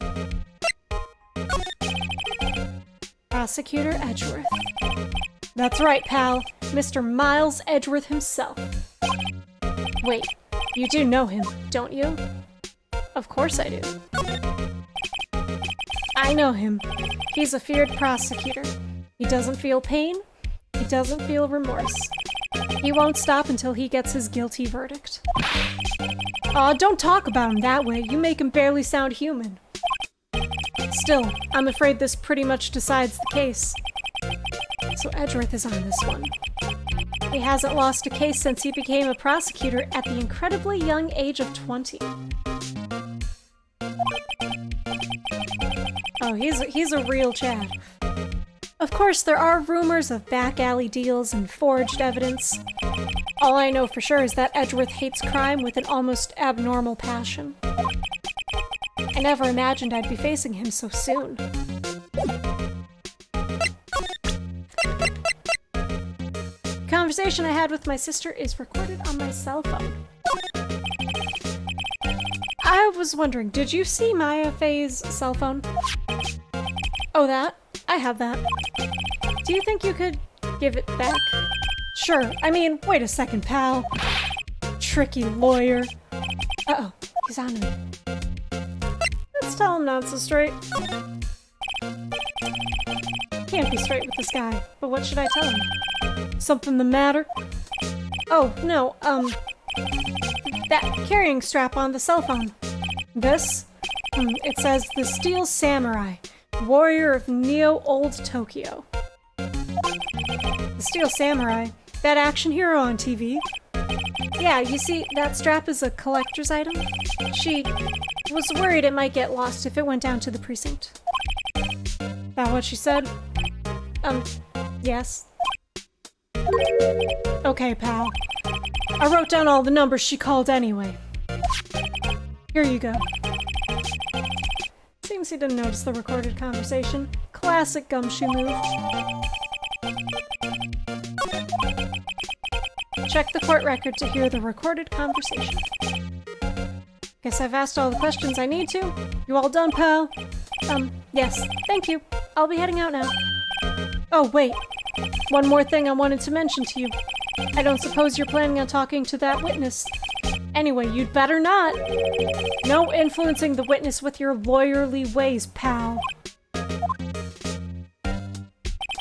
Come to think of it, I had completely forgotten about her. The witness?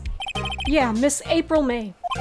I'm sorry about this, but I can't tell you anything about her, besides her name. Miss May. So you've sent her home already, then? Haha, you're trying your lawyerly tricks on me now. She's not to go outside her room until the trial. So, she's still in the hotel across the way. I guess I should know better than to try to get a detective to leak information. You got that right, pal. Time to pay a visit to Miss May. So... we already saw this conversation when it took place. But this way we can reference it when we're in court tomorrow.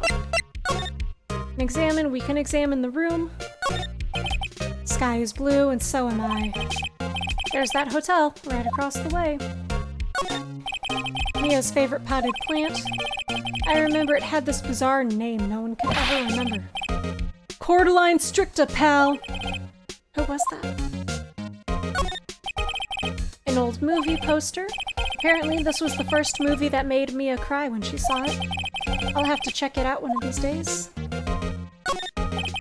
Mia's desk, perfectly clean as always. The only thing missing is Mia.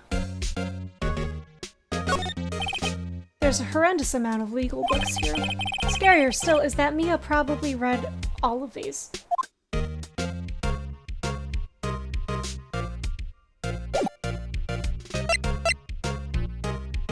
We have nothing else to talk to Gumshoe about. So, we could go to the hotel, but let's go to Grossberg's offices first. Hold on. I'm gonna grab water before I do a Grossberg voice. 'Cause it's very important. He has one very important thing that he does. Like, all the time.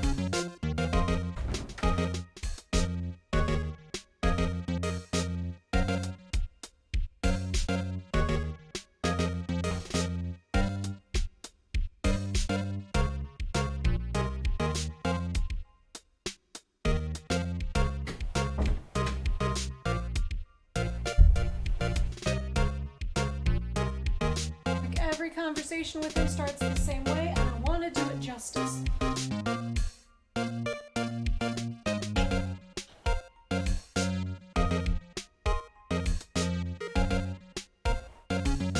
Oh, wait. I don't know if we're gonna talk to Miss April May first before he actually shows up. Whatever, let's go there. He may not be here yet. But here's his office. It's very brown. It's really warm. I like it.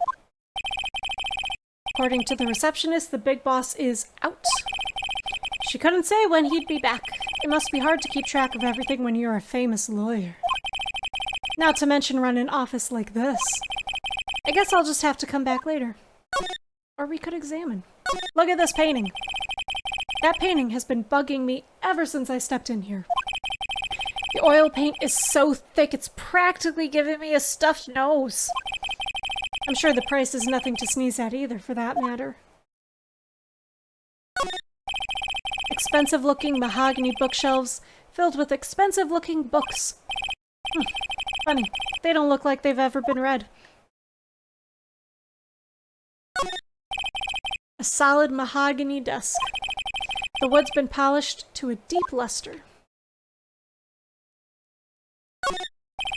A table for clients. An elegant ebony case, and if I'm not mistaken, that lighter's made of solid gold. Even I can tell someone here's got money to burn. An expensive potted plant. No idea what kind of plant it is, but it's probably the most expensive one available. Phoenix is being very judgmental right now. Not sure how I feel about it. Yeah, this is Grossberg's office. We do need to talk to Miss April May first. Room 303. Well, hello there, handsome. Hi. Smooth, right? Real smooth. Phoenix is not a ladies' man. I'm gonna put that out there.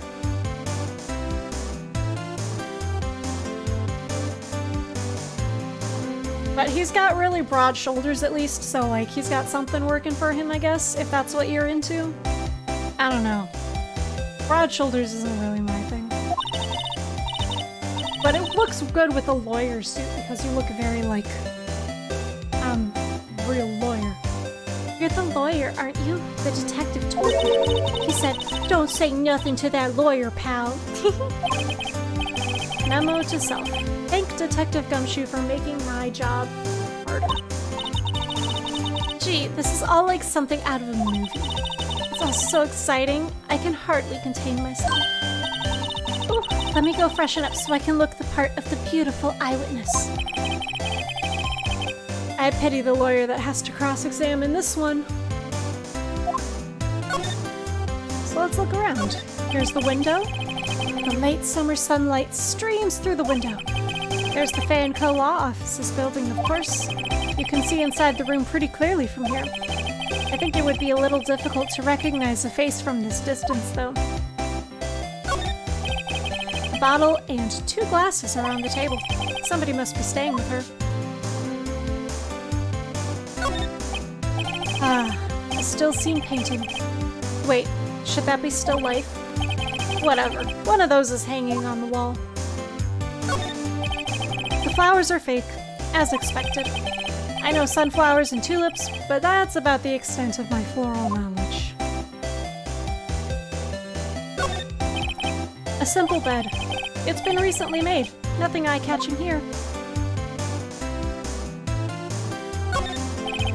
There's a screwdriver stuck in this drawer. I wonder what's inside.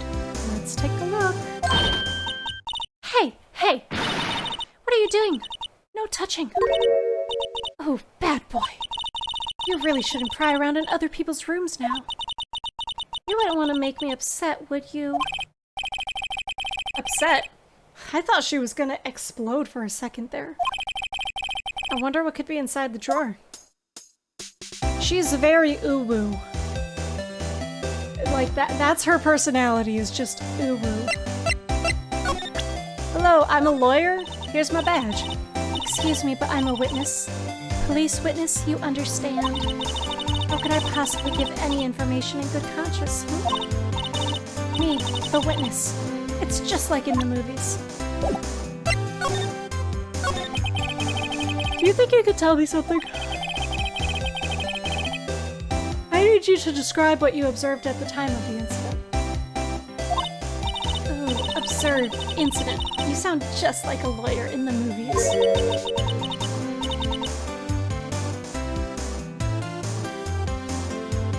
I like a man with a big vocabulary. Oh, better. Oh, fuck. You know, the thing that happened the other day, the bad thing, that... What did you see when it happened? I don't suppose you could tell me about it. Pretty please? Let me see, well, dream on. If you want to know, you'll just have to come to court tomorrow, Mr. Lawyer.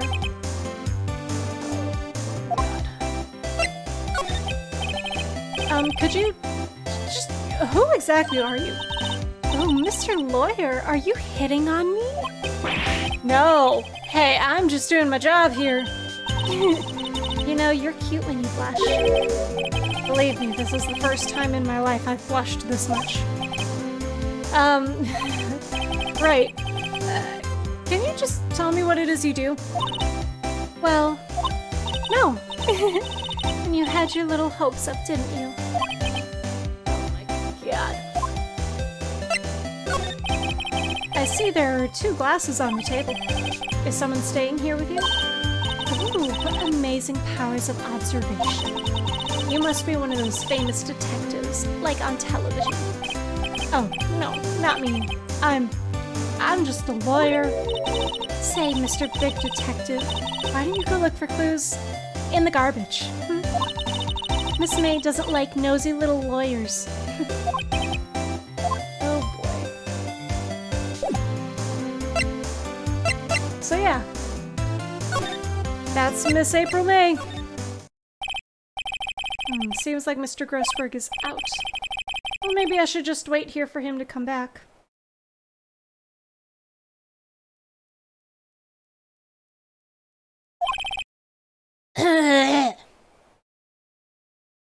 That wasn't very good. That's okay. If that wasn't the most over-the-top throat clearing of the throat...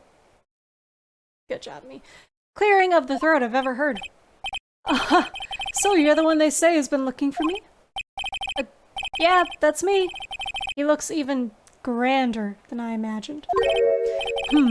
That badge on your collar? Ah, so you're a lawyer, are you now? Yes, well, yeah. What did you want? I'm not particularly busy these days. Please, proceed. Not busy? And how come no one could get in touch with you? Something the matter? You came to see the one and only Marvin Grossberg, did you not? Well, here I am, boy. What do you want? Out with it. Well, sir, actually it's about Maya. Maya Fey. Look at his tiny little glasses. They're so small. Ah, yes. Maya Fey. Go on. Why the strange reaction? Acha-cha. I'm really quite busy here, son. I can't go taking cases on a day's notice. No, it's quite impossible. Wait a second. How did you know the trial was tomorrow? Anyway, I'm afraid it's entirely impossible for me to represent her. Sorry. End of discussion. What's going on? He refused me before I even got a chance to ask him. What do I tell Maya? How can you just refuse like that? Please, tell me why you won't take the case. Well, you see, it's just... I'm busy, you see. But the client is Mia Fey's sister.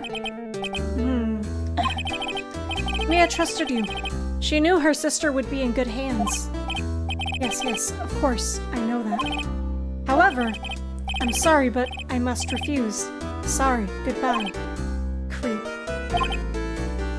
Fine. I don't have time to argue with you anyway. I'll go look elsewhere.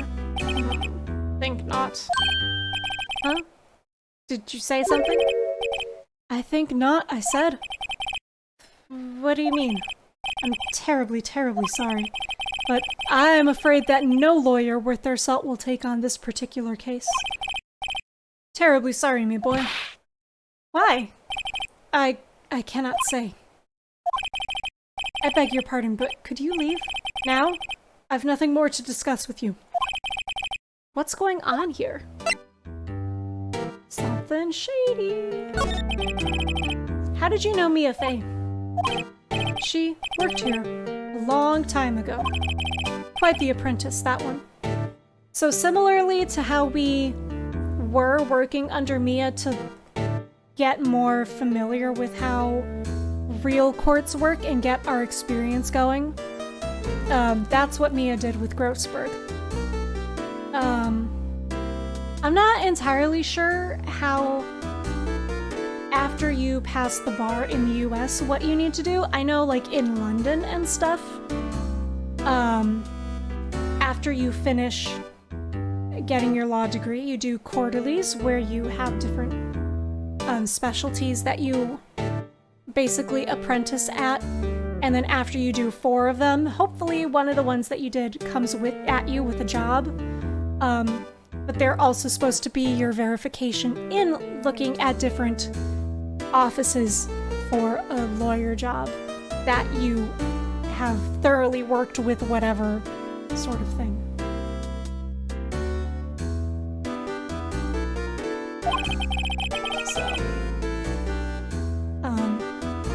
Anyways, Mia did work here for a while before she opened her own law practice. And she's very smart. As he says, learned my techniques in the blink of an eye. She left one day, quite suddenly. She had a mission, you see. A mission? You could see it in her eyes. She followed it with a burning passion. Never looked back, that one. Okay, but what about this painting? That's quite a painting. Aha, you noticed! It's my pride and joy. Impressive, isn't it? Well, isn't it? The color of the sky, the hue of the sea, the weave of the straw hat. It's worth at least 3 million. I have no intention of parting with it, of course. No, I won't sell it. Not even to you. I wasn't interested. It's not for sale. I'm not buying. Jeez. Here's my badge. I'm a lawyer. Very sorry, but I've got nothing to say regarding this matter.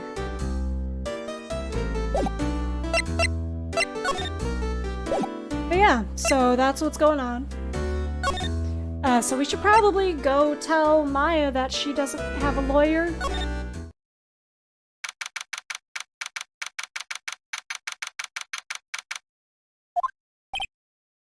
Hiya. Oh, you're back. Did you find the lawyer? Well, we'll see. Just be honest. I really don't think you should use that guy. He didn't seem healthy. He was all skin and bones. What really happened? You don't mean he refused to help? I see. I've been abandoned then. I'm sorry. Could you tell me about the day of the murder?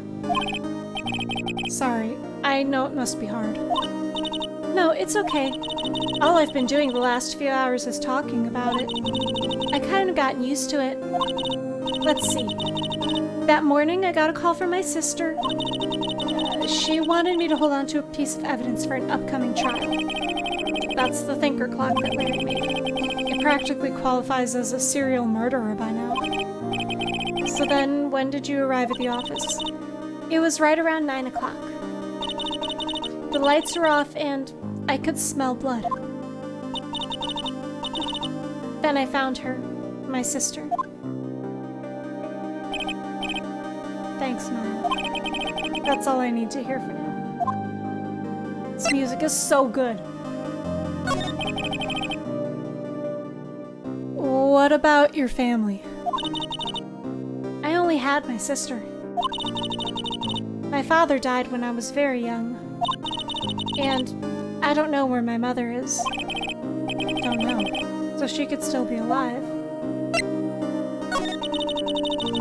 The women in my family have been mediums for generations. They say a lot of spiritual power runs in our blood. About 15 years ago, our family was involved in an incident. There was a man and he ruined our mother's life.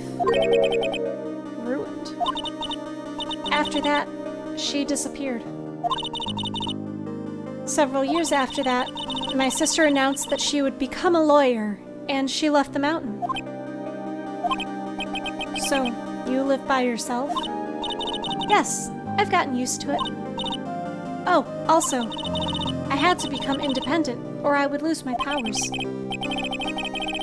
I feel bad for her, all by herself up on the mountain. Just to clarify, Maya is 17. She's a spirit medium in training. Mia was 27. Got Gumshoe, who's 30. This is that truth. He's 24, like us. April May is 23, and Grossberg is 64.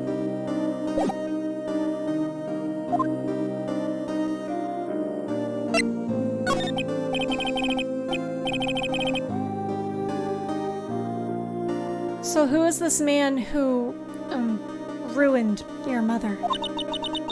About 15 years ago, there was an unusual murder case. It made quite a stir. Everyone was talking about it, apparently. The police were running out of leads, and they were getting desperate. Wait, they didn't use a spirit medium, did they? The police convinced my mother to try to contact the victim. Wow. So what happened? The case was solved. We thought. You thought? The man my mother helped police capture was innocent. The police's consultation with the medium had all been carried out in secret, of course. But the man found out about it and leaked it to the press. He told all the papers that my mother was a fraud, and the media jumped on it big time. My mother, became the laughingstock of the nation. I see. White. Excuse me? White? That was his name. My sister told me. White. Just a little longer now before the state-appointed lawyer comes, I guess. 4 p.m. Time's up. What should I do? Do I just leave her and go home? No, we gotta defend her! I've made up my mind. I'm going to defend you whether you want me to or not. Why?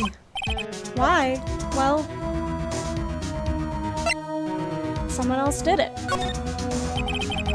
You aren't the culprit. Someone else is. How do you know? I have a hunch. Given the evidence, it would be easy to assume that Maya was the killer.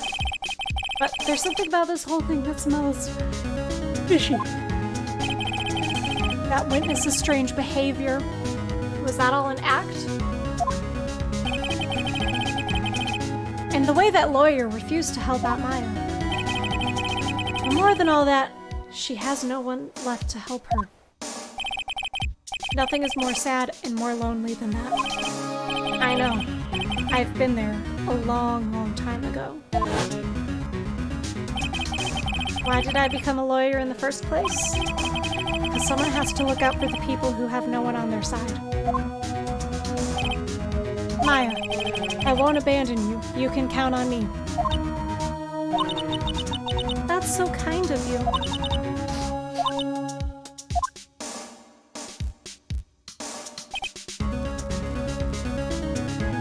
Well, let's fight this one and get you out of here. Right, thank you. She smiled at last. She looks like an entirely different person. One last question. You are innocent, right? Yes, and I trust you. So you trust me too, okay? It's a deal. So what next? There's something that's been bugging me. Just what was inside that strange woman's drawer? It was when I tried to look into the drawer that she got all defensive. There has to be something in there. Also, here's your phone. I got it. Hey, I got your cell phone back. Oh, say, can I listen to my sister's voice?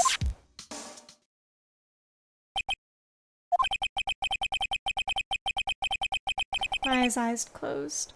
She listened to every word with such intensity. For long, tears began to roll down her cheeks. Thank you.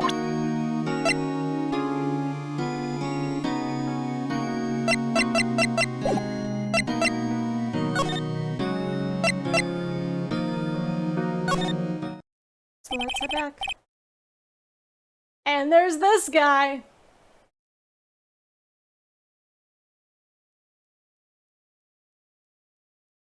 Good afternoon, sir. Excuse me, you are? I beg your pardon, sir. I'm the bellboy of this establishment at your service, sir.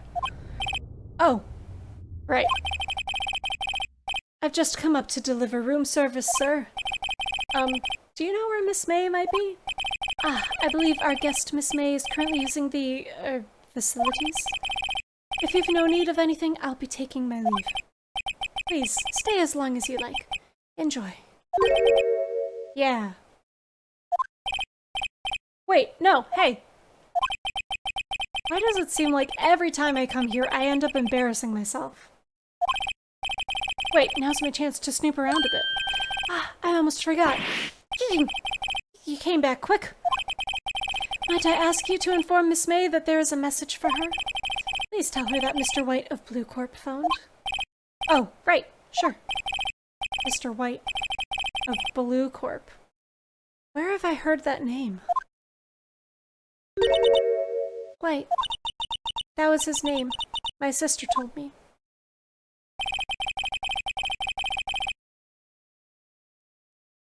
White was the name of the guy who ruined Mia and Maya's mother. Could it be a coincidence? I don't know. but I'm gonna investigate this fucking drawer. There's a screwdriver sticking out. Now's my chance to see what's inside.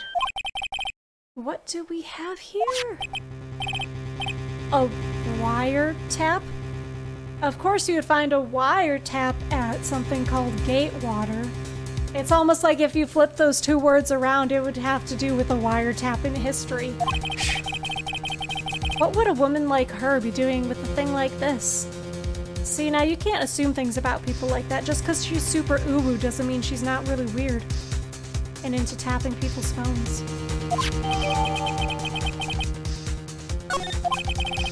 There's definitely something suspicious about this Miss May. Why would she have something like this in her hotel room? There's a story behind all this, I know it. Alright, I'll be using this bit of evidence at tomorrow's trial, that's for sure. For Maya's sake. I'll get to this woman's bottom. Wait, I mean, you know what I mean. Oh, bellboy, still there. Time to scram. I look forward to tangoing with you tomorrow, Miss May. In court! Haha, what a zinger. To be continued.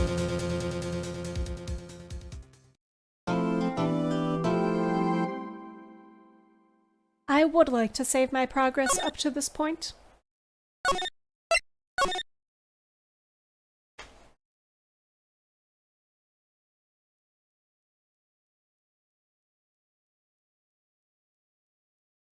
Why does my Switch think it's 2 o'clock right now? Unless that means I've been playing for 2 hours. That might be fitting. Okay, never mind.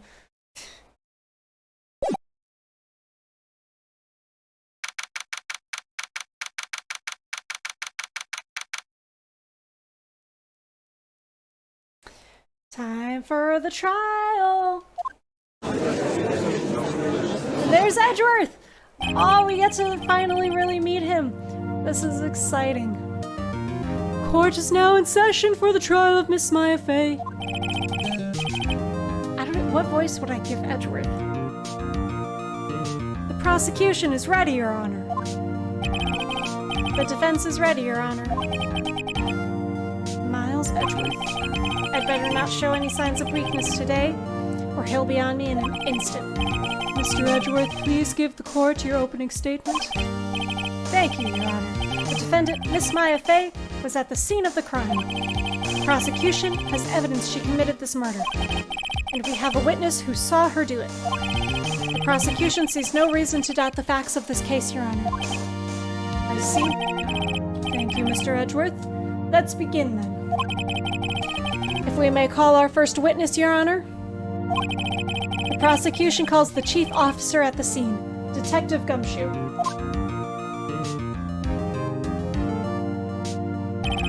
Witness, please state your name and profession to the court. Sir, my name's Dick Gumshoe, sir. I'm the detective in charge of homicides down at the precinct, sir. Detective Gumshoe, please describe for us the details of this murder. Very well, sir. Let me use this floor map of the office to explain.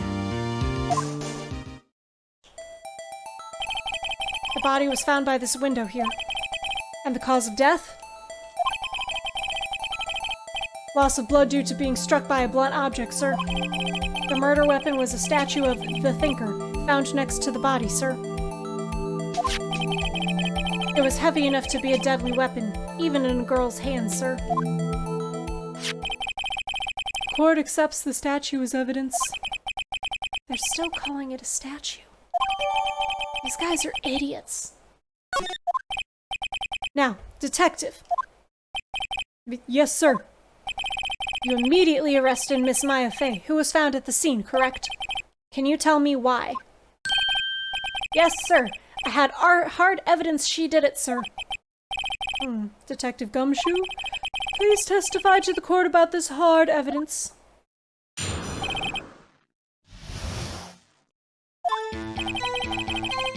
As soon as the phone call came in, I rushed to the scene. There were 2 people there already. The defendant, Miss Maya Fey, and the lawyer, Mr. Phoenix Wright. I immediately arrested Miss Maya Fey. Why? We had a witness account describing her. The witness saw Miss Maya Fey at the very moment of the murder. The very moment, you say? Very well, Mr. Wright, you may begin your cross-examination. Yes, Your Honor. Cross-examine what? I couldn't see a single contradiction in that testimony. Whoosh. Smack. Hey, Maya just threw something at me. What's this? My sister couldn't find any contradictions in a witness's testimony. She would bluff it and press the witness on every detail. The witness always slips up and says something wrong. It worked lots of times. Heh. I should have expected Maya would know some of her sister's tricks. Alright, let's give this a try.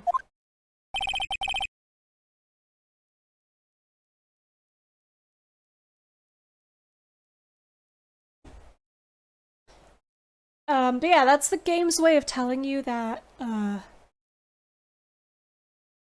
sometimes there's not going to be evidence that you can use as a contradiction right away, and that you need to press to try to get something to change in the testimony to proceed the case. No, Your Honor, I'd like to begin my cross-examination. So time to press. As soon as the phone call came in, he rushed to the scene. Who did you say you got a call from? Hey pal, don't play dumb, you know who. The call was from a customer at the Gatewater Hotel, right across from the crime scene. Okay, I pressed. Not sure if it did much though. Right, please continue. There are two people there already. Detective Gumshoe, how long would you say it took between you receiving the call and your arrival at the scene of the crime? Right, I'd say it was about 3 minutes.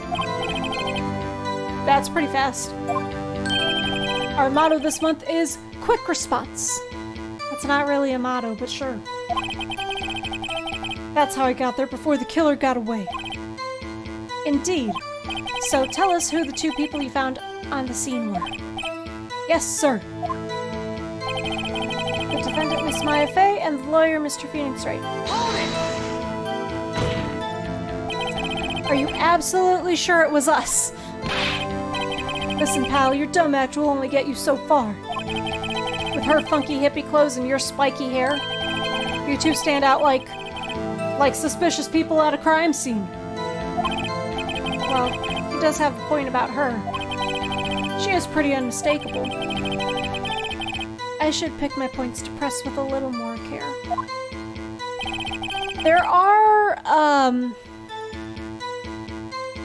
there's a couple instances where pressing on every statement is not what you want to do. There's a couple cases where you'll get, so that bar on the top right, the blue bar, that's kind of like your health meter, I guess you would call it. It's a little different here than in the DS version of the game. Here it's designed to look like how the bar looks in the later games of the trilogy. But anyways, that's kind of like your warning meter. So if you run out of those little bars, then you automatically just, your client is guilty. But in this sort of situation, press to your heart's content. No one cares.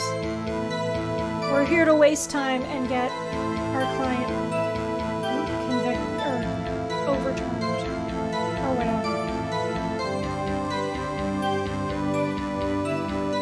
So what was your reason for the arrest? You had a witness. Hold on just 1 second. Yeah. If I heard correctly, you said you arrested her because you had hard evidence she did it, correct? Huh? Did I say that? Me? I heard you say it. You did say it. You said it. Exactly what about the suspicious woman in pink's claim was hard evidence? I mean, maybe he gave her some hard evidence, I don't know. What? Miss May isn't suspicious, and she sure isn't pink, pal. Well, I guess she is pink. That's enough, Detective Gumshoe. Do you have any more solid proof other than her claims, Detective? I guess pressing can have its advantages. Yes. Sorry, I got the order of things mixed up in my testimony, Your Honor, sir. There's something I should have told you about first, Your Honor. Very well, Detective, let's hear your testimony again.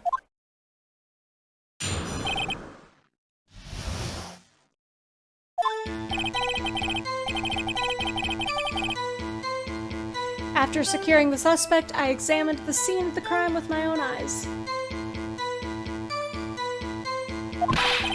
I found a memo written on a piece of paper next to the victim's body. On it, the word Maya was written clearly in blood. The lab test results showed that the blood was the victim's. Also, there was blood found on the victim's finger. Before she died, the victim wrote the killer's name. How you like that? That's my hard evidence. Before we begin cross-examination, I have a question for you, Detective. Your Honor, why didn't you test about this vital piece of evidence the first time? I know. I'm real embarrassed. I forgot about it, Your Honor, sir. Try to be more careful. Very well, the defense may begin its cross-examination. Hard evidence. Okay. So there's two things that you can do when you get a new testimony. You can press everything. Did you find any evidence? No, don't jump the gun on me, pal. Just listen, I'm getting to the good part.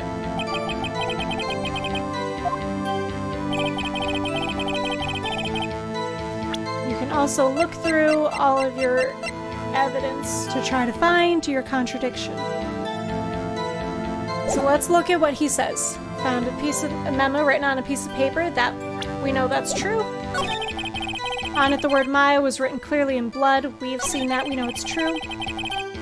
Lab test results show that the blood was the victim's. What kind of tests were these again? Huh? What kind? Well, I hear they take the, little bits and the blood and the hermogoblins? Hermogoblin bobbin? I refuse to testify in this matter, pal. I'm no expert on blood tests. The word he was looking for is hemoglobin. Don't ask me what hemoglobin does, but I know that it's very important to your blood. Yes, that was quite clear. You may continue with your testimony. Thanks, pal. I mean, Your Honor, sir. Detective Gumshoe. Yeah? I look forward to your next evaluation. As should you. Oh. That was a mess. That was a hot mess.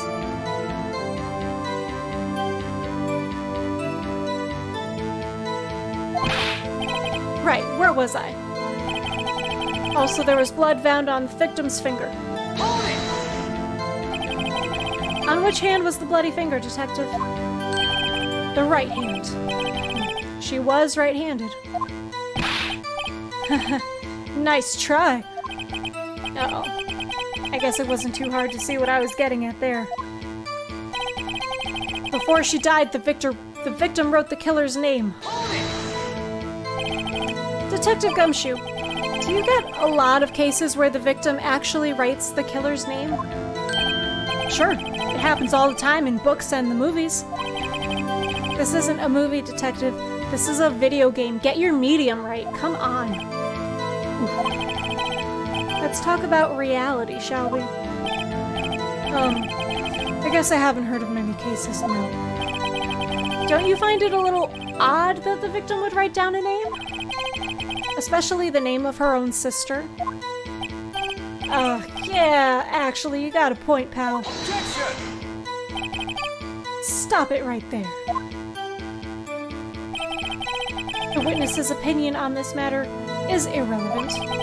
The facts are clear. The victim wrote down the name of the accused. The victim told us the name of her killer. Order, order. That didn't go so well. That's right, what he said. That's his whole testimony. Okay, there has to be a contradiction in there somewhere. Let's find it. So, we've seen all of this stuff. Yeah, you can't really contradict it. However, this... If we look at our autopsy report, it says death was instantaneous. Which likely means she didn't have time to write down a name. She was dead. Objection! Detective Gumshoe, there's one thing I want you to clarify for me here. You say that the victim, Mia Fey, wrote this note. That she was accusing the defendant, Maya Fey. That's really what you're saying. What? This isn't one of those lawyer tricks now, is it? Of course she wrote it. Who else could have? You have it backwards, detective. Backwards? The victim is the only person who absolutely could not have written it. This is a report from your department, detective. Immediate death due to a blow from a blunt object. She died immediately. What? No butting your way out of this one, detective.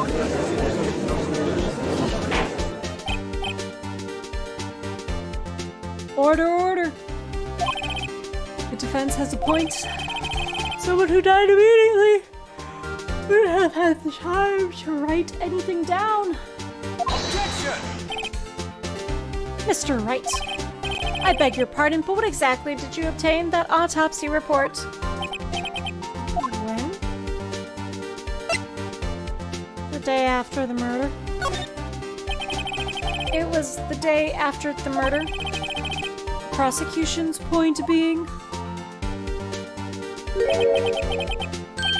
That autopsy report is outdated, Your Honor. What? A second autopsy was performed yesterday at my request. Death was almost immediate due to a blow from a blunt object. But there is a possibility the victim lived for several minutes after the blow. I received these results this morning. No way!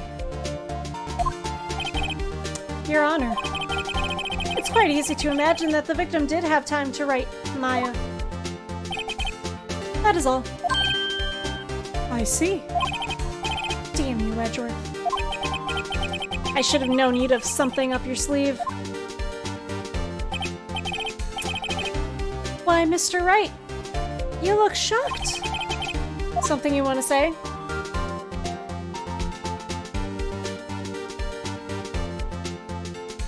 Yeah?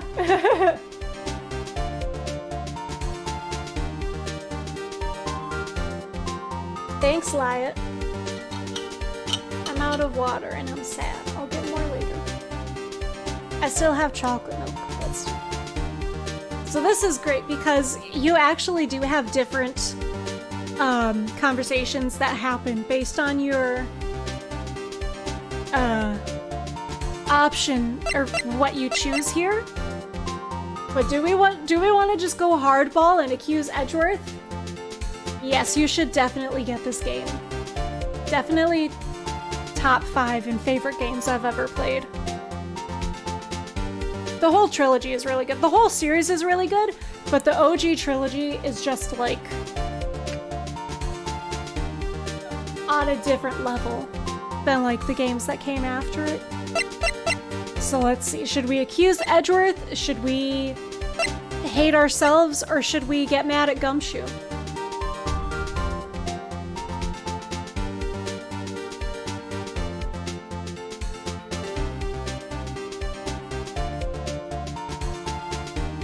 I think we should just go full-on hardball and call Edgeworth a sham. He's our antagonist. You can tell because he looks physically very much like us, but he's wearing our opposite color, and his hair is in an opposite style. So, let's do it! Mr. Edgeworth, I've heard there's nothing you won't do to get your verdict. What reason could you possibly have had to request a second autopsy report? Mr. Wright, the defense will refrain from personal attacks on the prosecution. No matter, Your Honor. Mr. Wright, say what you will. The evidence in this report is undeniable. Your Honor, I submit this report to the court. Understood. The court accepts the evidence.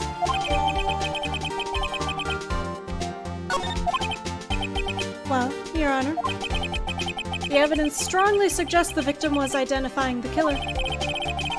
I suppose that's the obvious conclusion, yes. Darn, this isn't good. The prosecution would like to call its next witness. This poor, innocent girl saw the murder with her own eyes. I would hardly describe this girl as poor or innocent. Let the witness, Miss April May, take the stand. Exactly what part of her— See, Phoenix knows. He knows.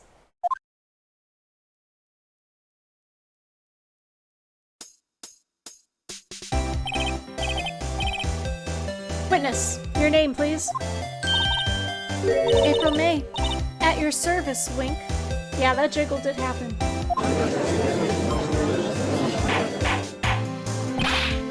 Order. An introduction should not require any reaction from the crowd. The witness will refrain from wanton winking. Ah, yes, Your Honor. This is not good. She's already captured the heart of every man in this courtroom. Totally. Tell us, where were you on the night of September 5th when the murder occurred? Gee, I was like, in my hotel room. I checked in right after lunch. And this hotel is directly across from the Fay & Co. law offices. That's right, big boy. I had to say that out loud. Please testify to the court about what you saw.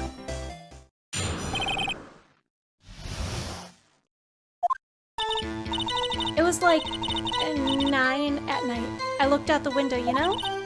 And then, ooh, I saw a woman with long hair being attacked. The one attacking her was the mousy girl sitting in the defendant's chair. Then that woman, like, dodged to one side and ran away. But that girl, she caught up to her and she hit her. Then the woman with the long hair, she kind of slumped. The end. That's all I saw. Every little bitsy-bitsy.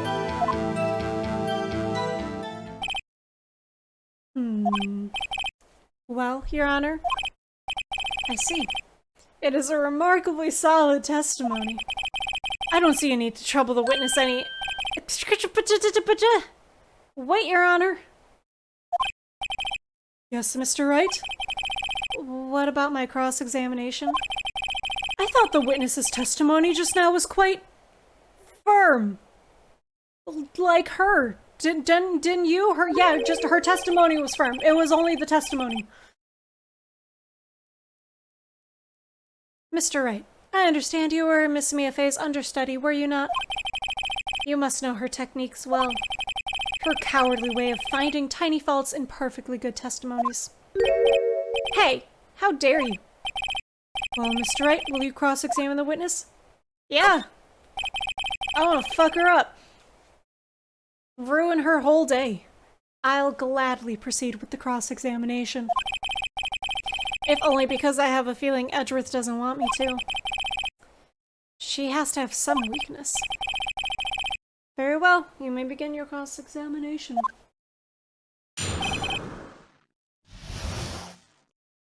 It was like 9 o'clock when I looked looked out the window, you know? Hold it! Why'd you do that? Huh? Why? Like, why what? Why did you look out the window? Were you expecting to see something? Oh, well, gee. What? That's it? She can't get out of the question that easily. I sort of, you know, I had a feeling. Well, I have a feeling she's trying to avoid the question. Maybe I should press a little harder on this one. There are some testimonies where backing down is the correct answer, but most of the time you can go for it and not face any consequences, and it's usually the right thing to do. But not always. Oops. So it's not 100% guarantee, but you know what? I'm gonna put as much pressure as I can. Let's see how far I can run with this. Surely you must have had a reason to look out your window at that time at night. Objection! Mr. Wright, I will not have you badgering my witness. Badgering? You insist on needling her with these trivial questions. I really don't think it should be allowed.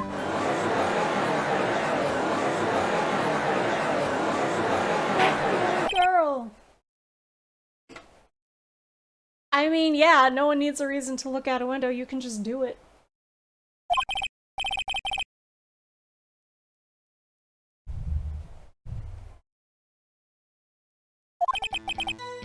Poor girl? What about poor me? You looked out the window. What did you see next? And then, oh, I saw a woman with long hair being attacked. Hold it! A woman with long hair. That was Mia Fey? Slender, sort of. Well, some people might say pretty, if that's your thing.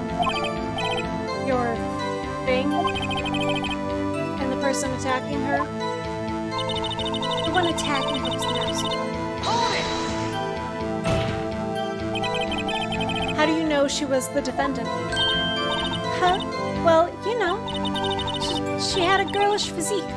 Women know these things. Look, I just know, okay? There was only one person at the scene of the crime with a short, girlish figure. The testimony is bulletproof, Your Honor. He's right. I don't think so. Hold on a minute. That testimony stinks. What? Miss May, I'm willing to bet that you're lying. Are you telling the truth? Did you really see the defendant? Mr. Wright, what's the meaning of this? Yeah, what's the meaning? Somebody tell me because I'm clueless. About this, I mean. Okay. If you had really witnessed my client, Maya Fey, you would have noticed her clothes before noticing her physique. No one wears clothes like this on a daily basis, except her. And I'm no expert on fashion, but her hairdo looks far from normal to me. Everyone taking shots. However, the witness's testimony mentions neither of these things. This testimony is bogus. But... Still, we don't know if she was dressed that way the night of the murder. She was, Your Honor. I saw her, and so did Detective Gumshoe. What do you say to that, Miss May? Wow, what are you trying to say, you mean lawyer? I saw what I saw. I just didn't think all the trifling little details were necessary, darling. Miss May, the court would like to remind you to please omit nothing from your testimony. I'm sorry, Your Honor. I'll be a good girl, I promise. Your testimony again, if you would. Damn, I almost had her. Alright. I did see everything. I did. The victim, the woman, dodged the first attack and ran off to the right. Then the girl in the hippie clothes ran after her. and she hit her with that weapon. I saw it. I did. That clock, that kind of statue-y clock? The thinker, I think. Well, does the accuracy of my report not startle you? I see. I only wish you had been so detailed from the beginning. Please begin the cross-examination. Did you guys catch it? Maybe not, because we know something that she is not supposed to know. So she saw everything. The woman dodged the first attack and ran off to the right. A little sus. Is that right? As in, you're right as you looked from the hotel?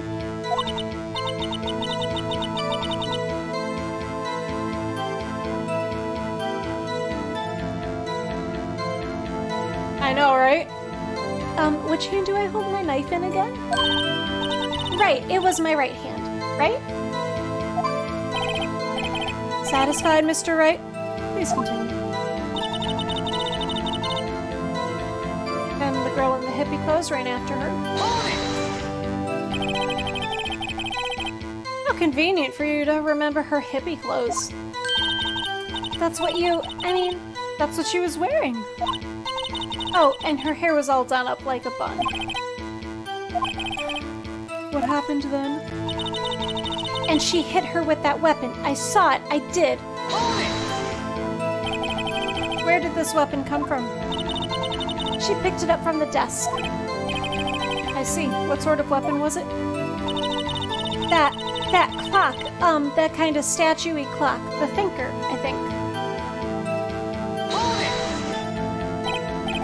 A clock? Didn't this come up in another testimony recently? Well, don't look so sour, Mr. Lawyer. You can't win them all. No, but I have a feeling I'm onto something now. That clock. We know it's a clock. There's no way she's gonna know that it's a clock by just looking at it. Objection! Miss May, what you said just now was quite revealing, because of course they need to make that joke. Revealing? Oh, you'd like that, wouldn't you, naughty Mr. Lawyer? You just said that the statue of the thinker was a clock. But there's no way of knowing that just by looking at it. Another person in much the same position as you recently called this a clock, too.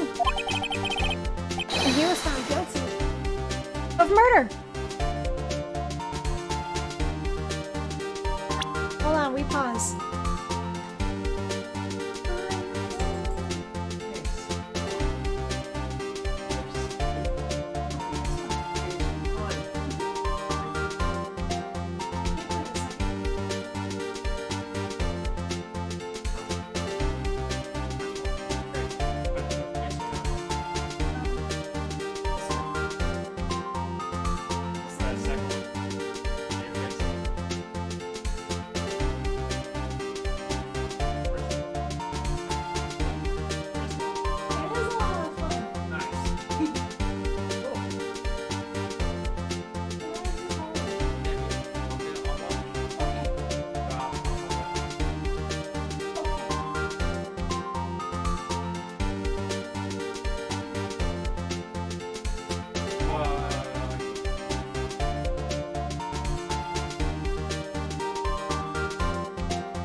So yeah, someone else knew that this was a clock when he shouldn't have, and he ended up being the murderer. So maybe she should watch what she says. Order, order. Miss May, can you explain how you know this was a clock? Oh. Objection! Objection. The witness saw the murder with her own eyes. That's all that's important here. The defense is trying to confuse the issue with trivial concerns.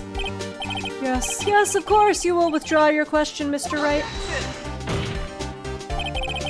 But questions are all I have, Your Honor. As you may recall, I've caught murderers with these questions before. Not murderers plural, but a murderer. Yeah, only once. Objection sustained. You may continue to question the witness.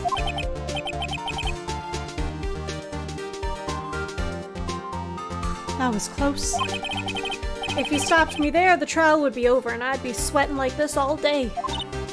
Huh? What? So, what happens now? What happens now is you answer my question. How did you know it was a clock? What? That's because I heard it. Yes, I heard it say the time. So you've been to the law offices of Faye & Co. No! Hey, wait, I didn't say that. Why would I go there? I heard it from my hotel room. The law offices of Faye & Co., where the murders took place, is very close to the hotel. She could easily have heard the clock. Well, Mr. Wright, are you satisfied? No, Your Honor. I can't give up now. I'm not satisfied because it couldn't have rung. Your Honor, members of the court, it is inconceivable that the clock in question rang. Oh shit. Oh, thank God I pressed the right one. I wasn't looking, I was too caught up in my performance. Yes, as we learned right before the murder happened, Mia took the insides of the clock out to hide some papers in there.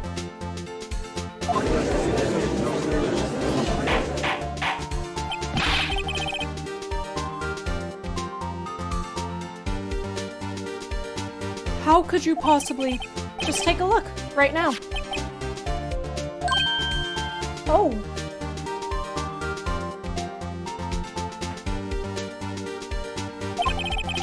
See anything interesting, Your Honor? It's as the defense says.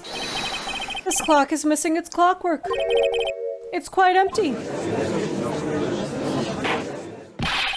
Mr. Wright, would you care to explain to the court the meaning of this? It is as you can see. The clock was empty. It couldn't have rung. Therefore, this witness, are you ready for it?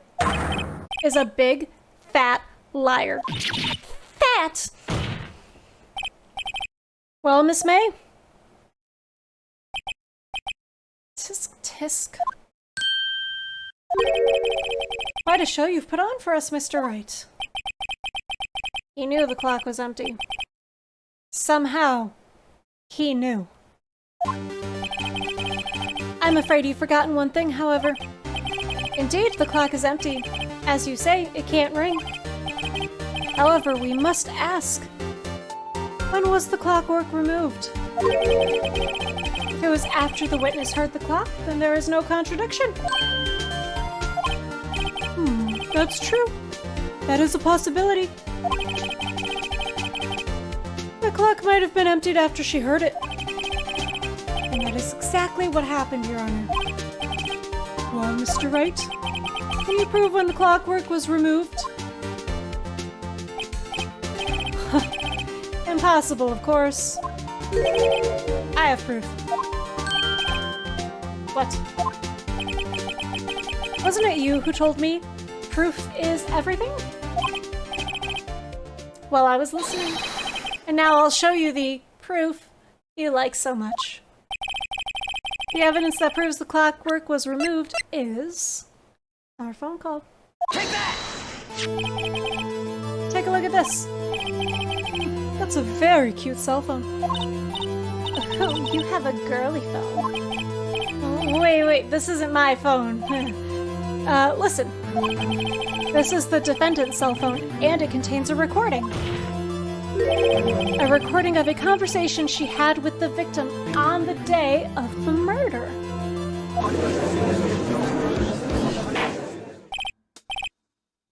Order, order! defendant's cell phone. This wasn't brought to my attention. Perhaps Detective Gumshoe overlooked it.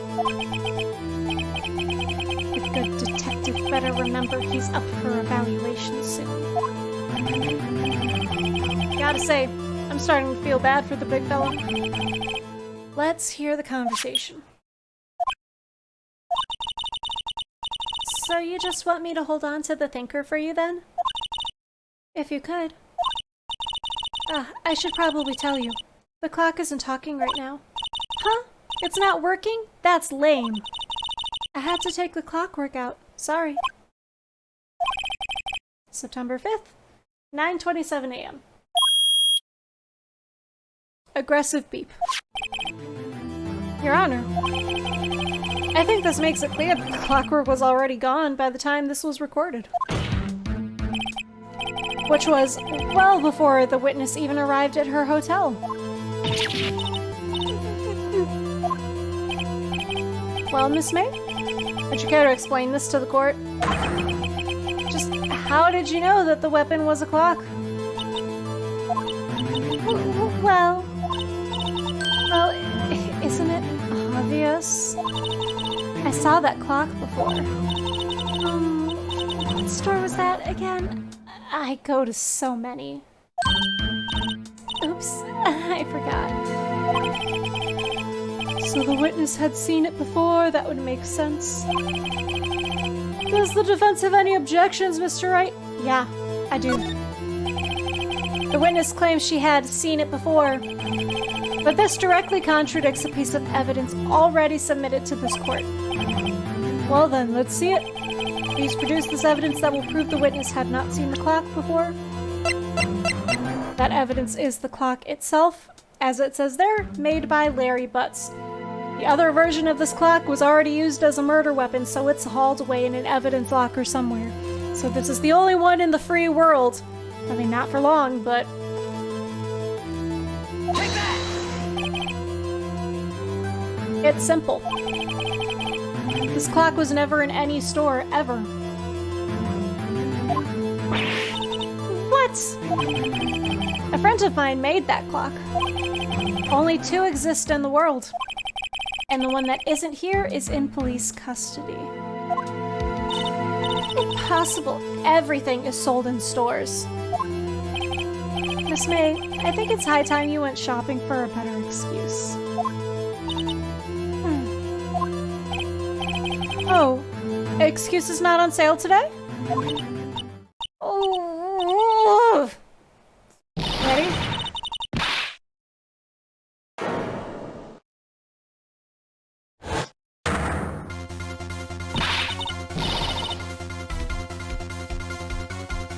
What's it to you, porcupine head? That stupid clock doesn't matter, okay? She did it, and she should die for it. Die!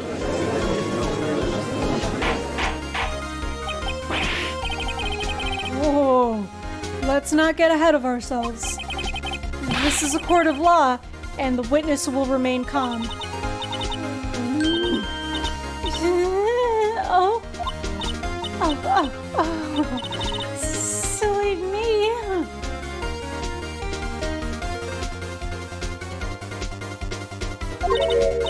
Did I, like, lose it? I don't know, that's just what they did. I guess I did. Scary. Miss May, let me ask. Tell me, how did you know the weapon was a clock? Oh, gee. Does the defense have an opinion on this behavior? Alright, are we ready? Yes, Your Honor. Allow me to explain how I see the truth of the matter. Miss April May, you knew the weapon was a clock because you had heard about it. The witness had never held the clock in her hand. However, she had heard that it was a clock. She heard. That is correct, Your Honor. There is no other way she could have known the thinker was a clock. And I can show you the proof. Well, this is interesting. Let's see it then. Show me evidence proving that the witness had heard the murder weapon was the clock. This is where our wiretap comes in handy. She heard the phone call, so she would know. Take that! Have a look at this. Oh, that... I found this in Miss May's room. Mr. Wright, please explain to the court what this is. Miss April May, you were tapping the victim, Miss Mia May's phone, were you not? Oh. Your Honor, this is irrelevant. I'm not entirely sure that it is. Objection overruled. It troubles me that our witness was in possession of a wiretap. This is outrageous. Does the defense truly claim that the witness was tapping her phone? Absolutely. Even if that was the case, which it's not, you still have to prove one thing. Did the victim ever say that the weapon was a clock on the phone? Can you prove that? I think not. Oh yeah, I think I can. It's simple. What?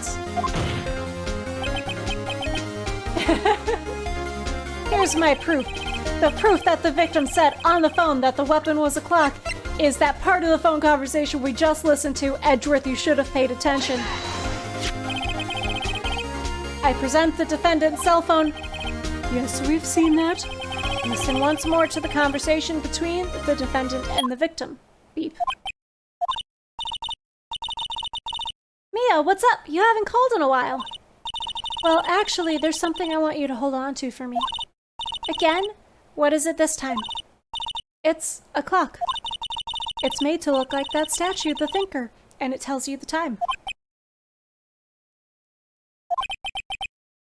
Miss April May, you used a wiretap to listen to this conversation. That's how you knew the Thinker was a clock. Am I wrong? Objection! Your Honor, this is ridiculous. Your Honor, look at the witness's face. Does she seem amused to you? The defense demands an answer.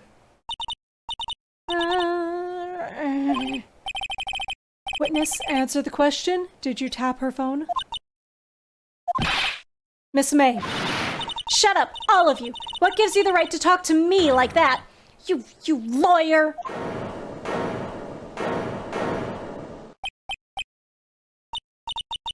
It's no fair, all of you ganging up on me like that. Oh, so I'm the bad girl, is that it? Is that it?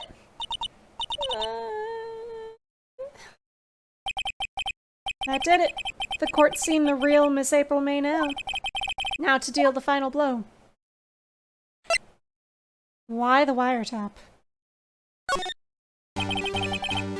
Why did you tap her phone?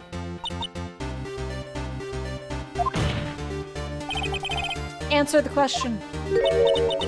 Do I have to? Isn't this a murder trial? Isn't tippity-tapping or irrelevant? She's saying exactly what Edgeworth wants her to say. Miss May, you were tapping the victim's phone. I hardly call that irrelevant. While this court does not condone the defense's tone of voice, he has a point. Well, Miss May, do you have an explanation for the court? Can you prove you had nothing to do with this murder, even though you tapped her phone? Huh, I'd like to see her pull that off. Mr. Lawyer, I saw that evil grin. You were probably thinking, I'd like to see her pull that off, weren't you? Damn, she's good. Well, you're not the first man who's thought that, and of course, I can and will. You can't be serious. No way.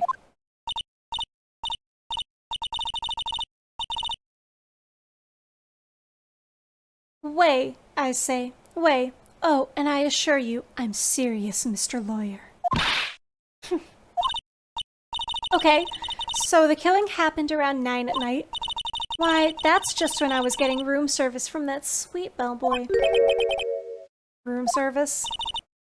Iced coffee, I believe it was. Iced coffee, you know, like normal coffee, but cold.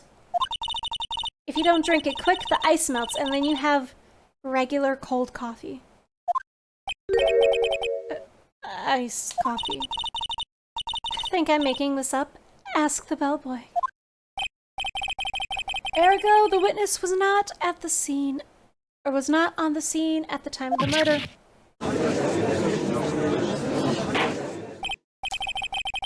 So where does that leave us? It is my great displeasure to inform you that the witness appears to have been tapping the victim's telephone. However, that is a separate crime with no bearing on this current case whatsoever. Her testimony stands. She saw the defendant, Maya Fey, commit murder. No, they're gonna let her just walk away? There's no way I can win this unless I tie Miss May to the murder somehow. Well, does the defense have anything to say? Well...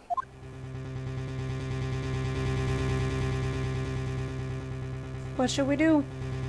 I don't think we're gonna get any more information out of her, so let's call the bellboy. She said, ask the bellboy. Thank you, Punisher. The defense would like to call the hotel bellboy as a witness. There's something suspicious here, and I'm going to get to the bottom of it. I think you've sunken quite low enough already. Objection! I object to calling the bellboy. Why? What's your reason? Because I hold that the wiretapping had nothing to do with the killing.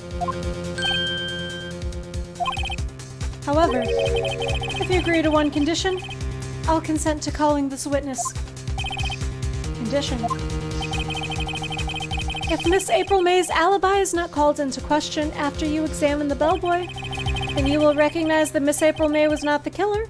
Thus, she is innocent. And thereby you must also accept the verdict of guilty for Miss Maya Fey. That is my condition. What? I better find something suspicious in that bellboy's testimony. Otherwise, Maya will be declared guilty on the spot. What should I do? Let's go. No options. Alright, I've got nothing to lose except for, well, everything. Understood. I accept your condition. Fool. You fell right into my trap. Uh-oh. This is just 100% how Phoenix Wright is. It just goes there. Very well, the court calls the hotel bellboy to the stand. But we already know that April May didn't do it. So, like, it's fine.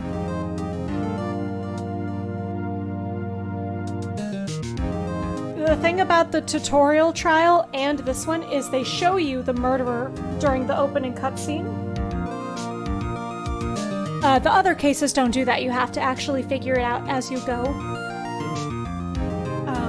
But since they're still kind of easing you into how all the mechanics of the game work, they kind of lead you through it for this one.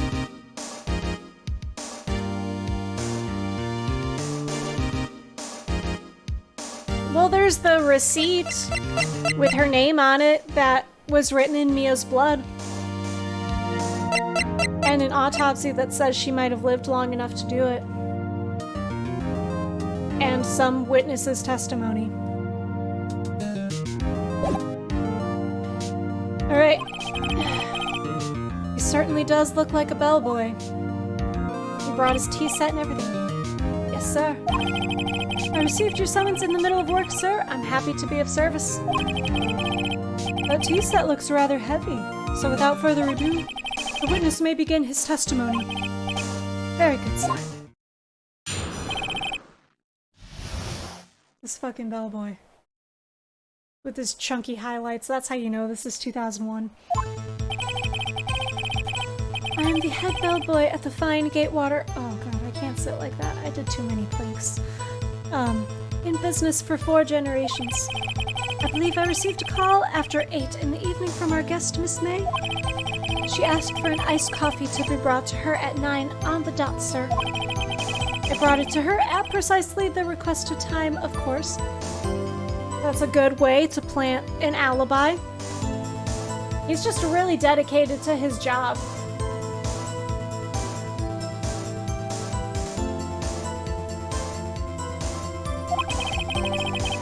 And I delivered the iced coffee to our guest, Miss May herself. I see. The defense may begin its cross-examination. Right. I'm ready. I hope. This is it. If I can't prove Miss May was involved in the murder now, Maya will be finished.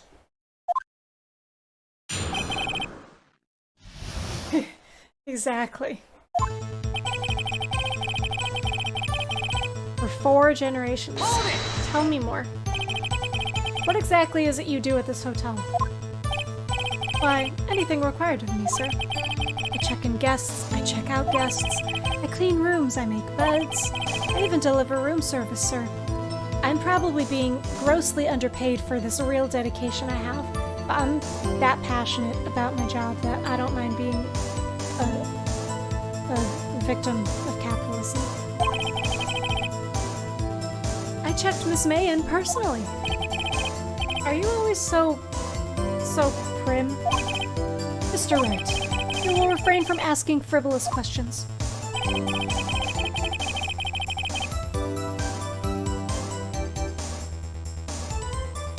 She called after 8. Are you sure it was Miss May on the phone? Absolutely, sir. How can you be so certain? I checked Miss May in personally, sir.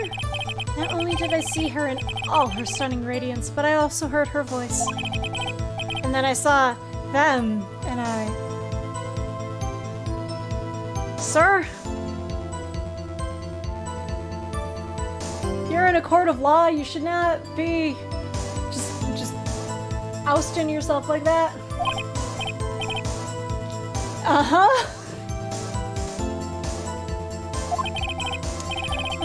The point being, I remembered her quite well, sir.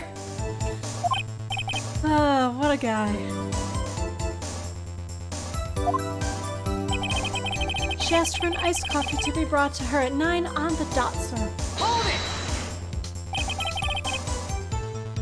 9 on the dot, you say?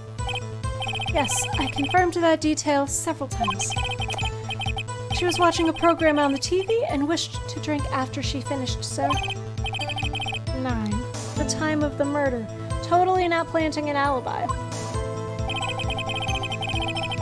I brought it to her at precisely the requested time, of course. Hold it! Precisely 9, then? Precisely, exactly, and most definitely, sir, 9 p.m. How can you be so sure? Miss May was quite insistent that it be brought then. Oh, bellboy.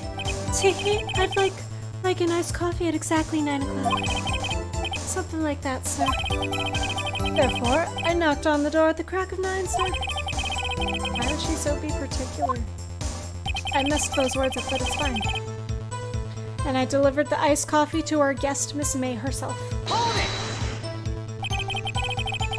You're sure it was Miss April May herself? Absolutely, sir. Absolutely? Yes, sir, as in, so very absolutely, sir. It's an endearing mannerism of mine. How come you're so very certain? Well, when I brought the room service, sir, the guest, sir, favored me with an embrasseur, sir. Embrasseur? Is that French for embrace? It's French for kiss, sir. But not a French kiss, sir. More of a peck on the cheek. Unfortunately. I was really hoping for more. Well, why would she have done that? I believe perhaps she was momentarily swayed by my prim demeanor, sir. It was a moment I shall never, ever forget, sir. Sounds pretty fishy to me. It sounds like you got really,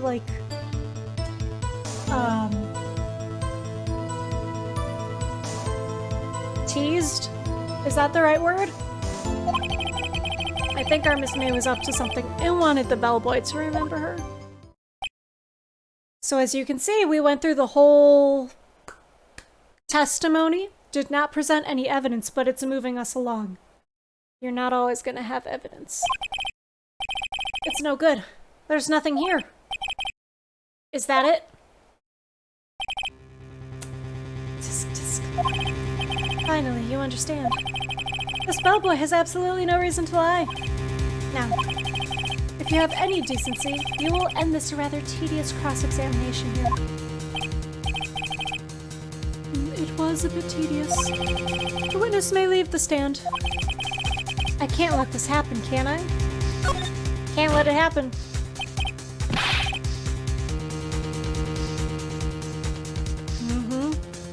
Wait, please wait.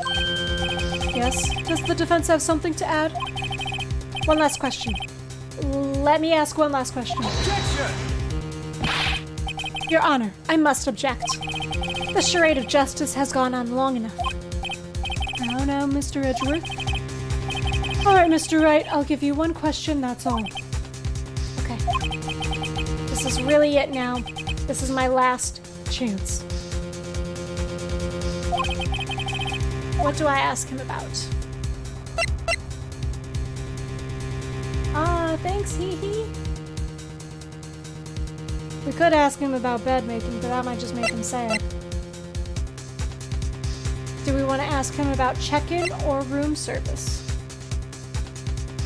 Obviously, we just talked about room service, so, you know, that might seem a bit repetitive.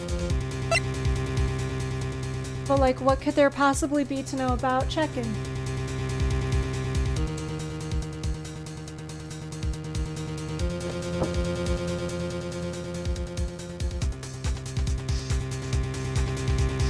Alright, Lyot is saying check-in. And actually, as far as I know, I don't really know. I think all three of these will take you to... Something's happening. Oh my god. I don't know why the audio for that came in before the actual gift did. Thank you! Is it Ryuzakill 12? Or Ryuzaku? Hello, we're cross-examining the bellboy in Phoenix Wright Ace Attorney right now. How are you all doing? What were you guys playing? Were you also cross-examining a bellboy? But okay, Lyot said check-in. All of these, I'm pretty sure will, I know the first two will get you where you need to go. I'm assuming bed making will be the same, but let's ask about check-in. Tell me about check-in. Tell me about when you checked in Miss May. I like this emote.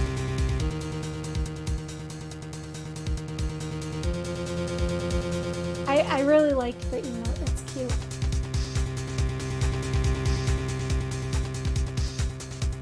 That's so cool. That sounds like a BizHawk shuffler type thing. That's awesome. Was it like games that you were familiar with, or like did it include games you've never done before, so it would be like 12 minutes of just a blind playthrough of something? Oh, alright, very well, sir. My first thought was that she was a beautiful, beautiful person. She's just my type of girl, so it was a disappointment, really. I see. What exactly was a disappointment? Well, I'm not without charm, sir, but even I'd have little chance with her lover there. This guy's got some high self-esteem, thinking he would have high chances even if she was by herself. No offense to him, I just feel like she wouldn't think twice. What did he say? What did you say? Or rather, quite. Bellboy, tell us the truth now. Did Miss May check in with another person? Objection! Yeah, it also seems really unprofessional of him to be thinking like, man, I really want to hook up with this guest at my hotel. And have that, especially have that be like the first thing when they check in. Like, he just really went like head first into this infatuation. Oh, thank you. I enjoy the Resident Evil 4 merchant a lot. Resident Evil 4 was the first game I ever streamed, so I tried to make a lot of the stuff Resident Evil themed. I object. That was objectionable. Objection overruled. The witness will answer the question. Yes, I see. Why did you not mention this in your testimony? He was just hoping to will this other guy out of existence. Well, sir, you didn't ask. Nice try. That's the sort of thing you're normally supposed to mention. Are you dumb? Ah, yes, quite, indeed. It was the good barrister there, Mr. Edgeworth, who... He asked me not to mention it if I wasn't specifically asked, sir.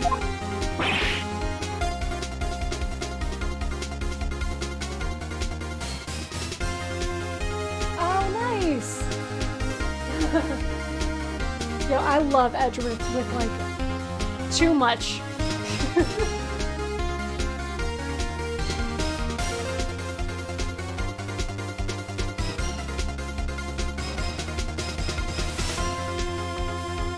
Yeah, there's a lot going on. You fool. I've done it. I've won. Miss April May checked into a twin room with a man.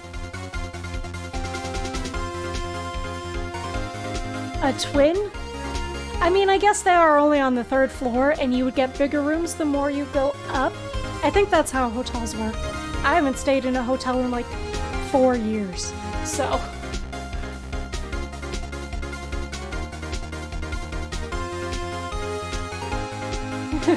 Thanks, Wright. And Shinobi. Yeah, totally. Like, if you don't say something, it didn't Pixar, it didn't happen. You know what I'm saying? Do it for the Vine. No evidence, no way to prove if you're lying or not. Her being accompanied shows that maybe she's an accomplice to the murder. It brings in another questionable character. Why has this person not also witnessed the murder? Why do we not know anything about them? Oh, thanks, Harsky. Yeah. Okay, but seriously though. A twin room? Have you guys ever tried to share a twin bed with someone? It's not that comfortable. Like, it works out, but I mean, you should really, if you have the option, you should get something larger. Correct? Yes, sir. Then, when you brought the room service, you didn't see that man in the room? That's right, sir. Your Honor, we have just learned of another person involved who may have been the murderer. In light of this new fact, I hold that it's impossible to judge the defendant.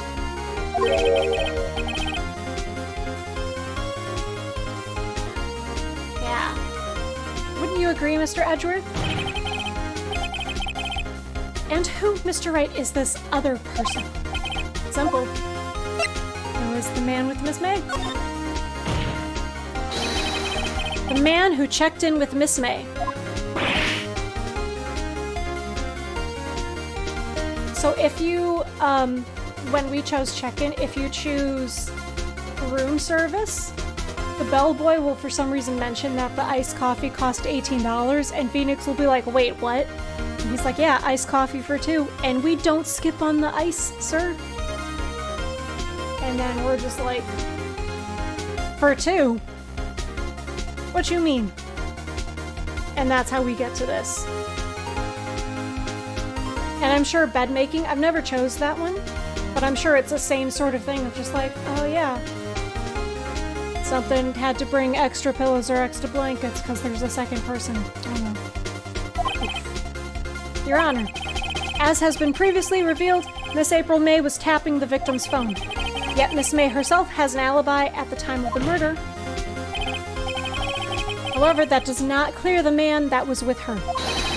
The bellboy saw no one else in the room at the time of the murder. He was too busy thinking about his kiss on the cheek that he got. Oh my. What a convenient little setup. But it's too late. Too late. I suppose you'd like it if it was too late, wouldn't you? After all, it was you who hid the presence of the other man from this court. Oof. Oof. Oops.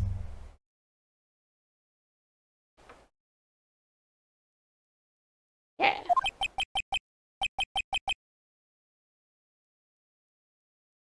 Upstart amateur. These accusations are ludicrous. Enough. The court acknowledges the defense's argument. I expect the prosecution and defense to look into this matter fully. Am I understood? Yes. Yes, Your Honor. That is all today for the trial of my affair. Court is adjourned.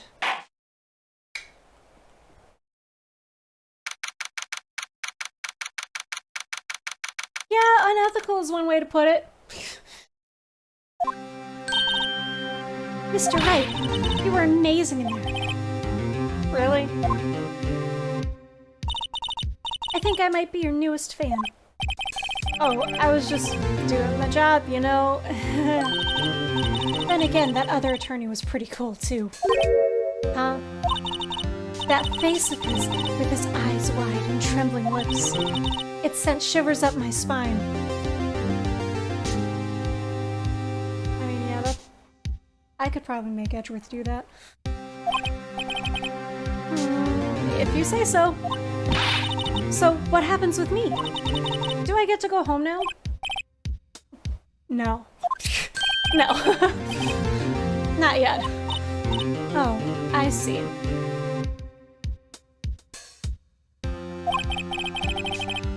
But I got a great lead in today's trial. A lead?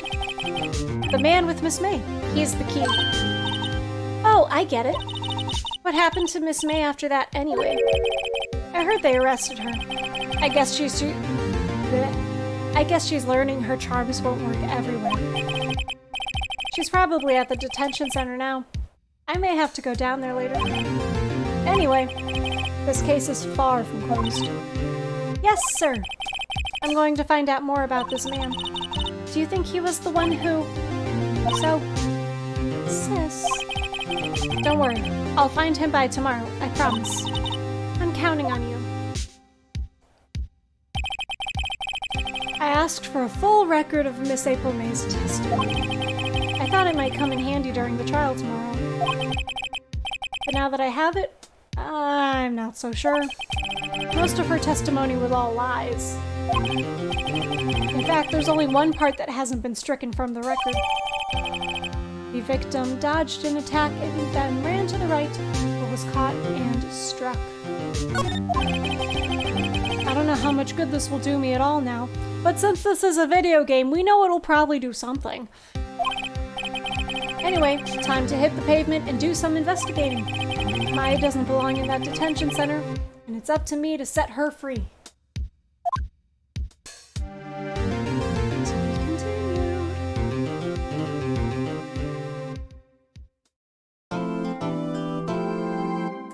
Yeah, let's save.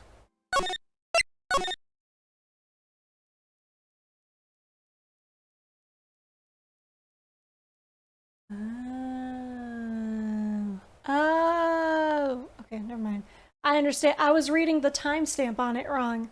When it said 01 whatever before, that meant it was 12:01. It is, yeah, you can completely fuck up and lose. If you present, like, the wrong piece of evidence or present a piece of evidence on the wrong statement, you'll get a penalty. And if you get enough penalties, then it's automatic guilty verdict.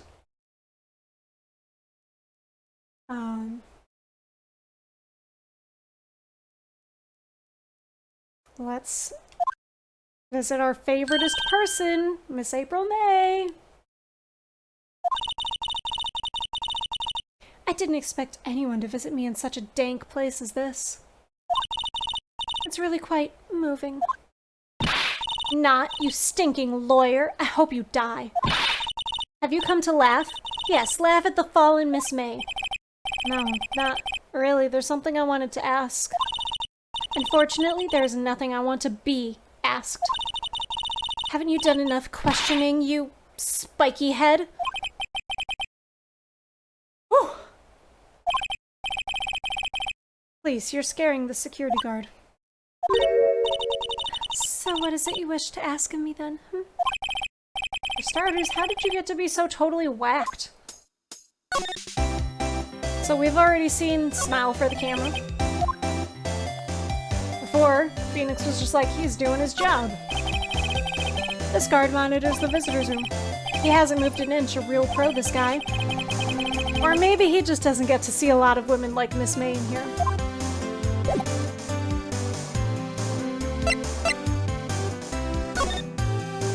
So... about the man who stayed with you in your hotel room. Can you tell me about him? Where is he? No way, Jose. Maybe if I had something to get her to talk. So yeah, she won't talk to us at all. We could even be like, hey, I'm a lawyer, here's my badge. Hey, guess what? Actually, I, really hate your guts. So get lost, because, well, I'm not cooperating. Thanks, I noticed.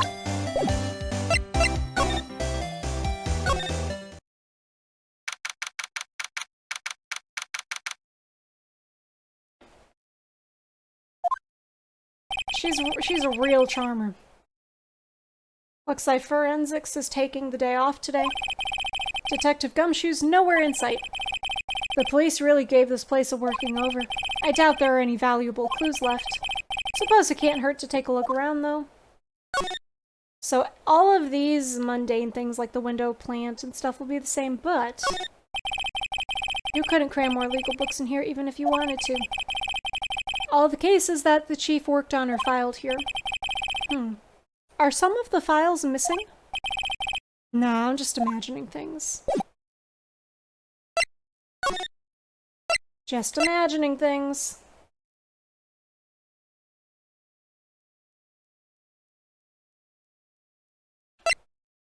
Let's go to the hotel. Now that there's no Miss May to yell at us here. We just have... welcome, sir. Quite the performance today, if I dare say so myself. Oh, thanks. Sorry for putting you on the spot like that. No, not at all, sir. Your efforts today can only help the Gatewater's rep, as they say. Rep. Yes, our reputation will swell as the hotel where the murderer used a wiretap. We can charge a premium for the room, of course. It will be great for business, sir. Whoa. Miss May hasn't been charged with murder. I, too, will become famous. The bellboy who brought the murderer iced coffee. Why do I feel like we're both stuck in the same bad dream? So, you are our honored guest. Please let me know if there is anything I can bring you. What a guy. Well, here, I'm a lawyer. Here's my badge. I'm sorry. All I could think about during the trial was the hotel. I wasn't paying much attention to the evidence. So about Miss May. Oh, her? Sir, not to boast, but I knew the moment I saw her. She'd do it, I said. Do what? Yeah, he was hoping she would do some things, not murder. I would say he's very suspicious.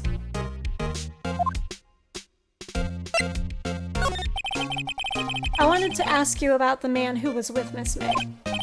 Ah, yes.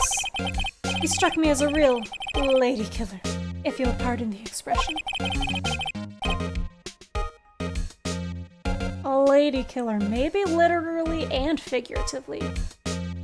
I knew it from the moment I saw him. He and I are of the same ilk.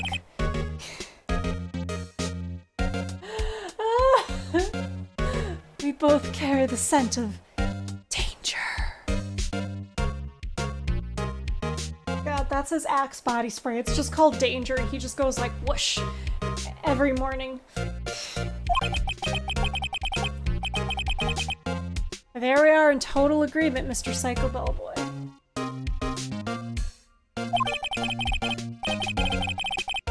If you had a photo of that man, I'm quite sure I could identify him. A photo? Could you tell me about this hotel? Absolutely. And on that subject, I have an excellent idea, sir. Currently, this hotel is known as the Gatewater. I propose that we add a subtitle. A subtitle? The Gatewater Hotel. Murder Manor.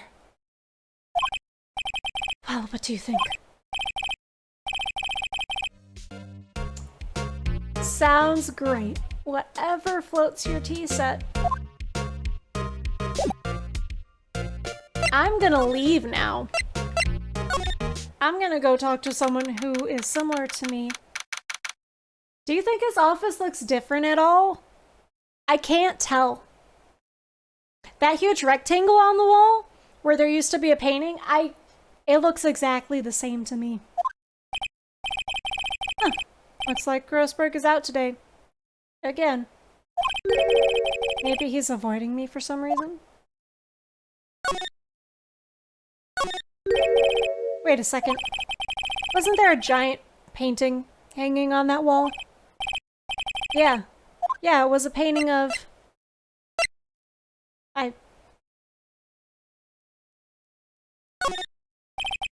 Wasn't it?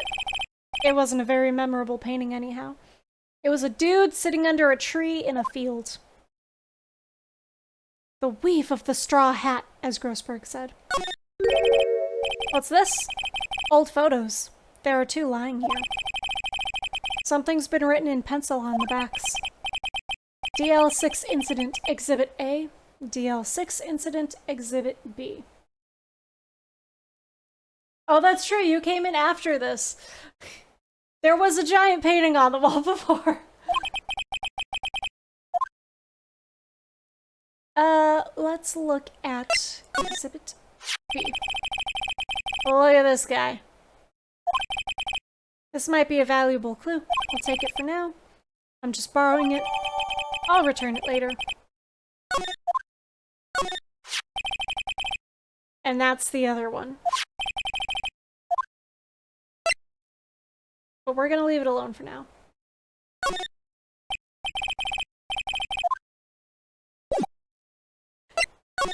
So we have a couple of photos.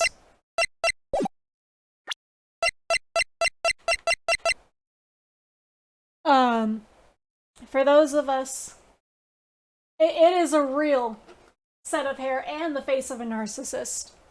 I agree. 100%. For those of us that were here for the opening cutscene, we saw that this is the man who is the murderer. So, from that we can assume that he was the man with the Miss May, and now we just need to tie it all together. So let's go back to the bellboy who said he would recognize the man. Take a look at this photo. That's him, detective. I'm the lawyer. Oh, I know that. I just wanted to say detective once. You know how it is. No, I don't. I really don't. Without a doubt, This is the man who checked in with Miss April May. How about I write an affidavit swearing that it's him? Is it affidavit or affidavit? I've heard both. But yeah, write it. Do it. Do your thing. Can't hurt. I think it's affidavit, but I'm not sure. I've always wanted to write one, sir. From henceforth, I will be known as the bellboy who swore the affidavit. Just hurry up and write it, dude. Describes the man who stayed with Miss May at the hotel on the night of the murder.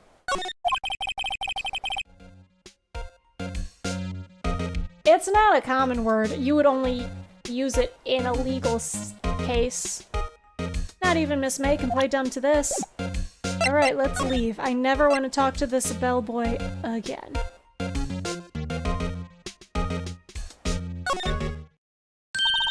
You again? Can't you take a hint and stay gone? Honey, I don't know what to tell you, but most people cannot take a hint and stay gone. Hey, the only reason I'm back here is because you won't talk to me. So it's my fault now? You don't just have spiky hair, you also have a spiky heart. That does it. When that case is done, I am shaving my head.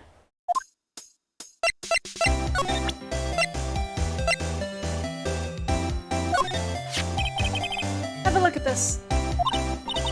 Look, I've said several times, I'm not telling you. I'm surprised they faded the music instead of just, like, ending it. Where did you...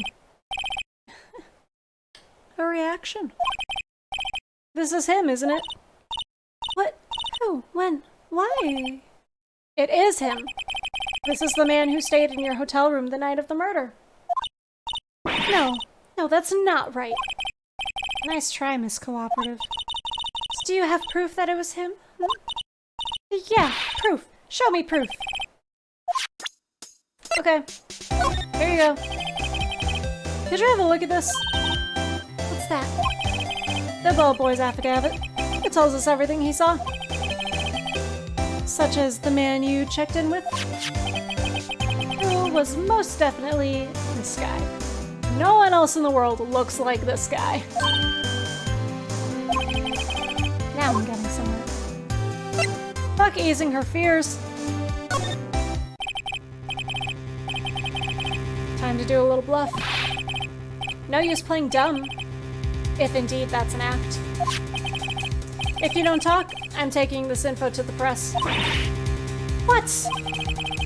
Even though he should have been witness to murder, your little friend was missing. I'm sure the press would have a field day with his reputation. Ooh, fine, I'll talk. You win, lawyer. Yes. Man, that felt good. It's great to be alive. Why are you pumping your fists in the air? Now tell me about the man you were with. That man, he's my boss. Fred Wright, the president of the information gathering conglomerate Blue Corp.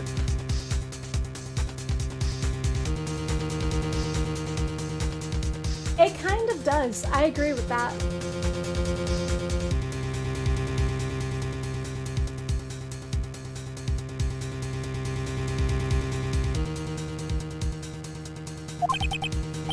Red, white. Information gathering? Well, I suppose you could call it a detective agency. So this is the man that was with you the night of the murder? I'm scared to talk. I don't want to end up like her. It's okay. I'll just ask Mr. White himself. Can you tell me where Blue Corp is located?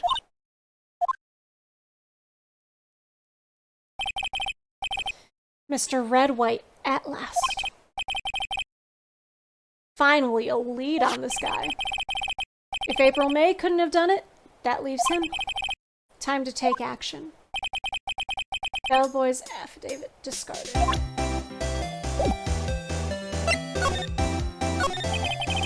Why did you place a wiretap on Mia's phone? Oh, when you say it like that, it sounds so cold. So criminal. It is. Tapping people's phones is a crime, Miss May. Oh, and I suppose you learned that in lawyer school. Creep. This woman is impossible to talk to. Say, why are you so angry? I mean, you don't look like a bad person. Oh, that does it! Bottom-feeding, scum-sucking lawyer! Bottom? Phoenix is not a bottom. Let's make that clear. He is a top. I can't tell. Does she have a thing against lawyers? Or just against me?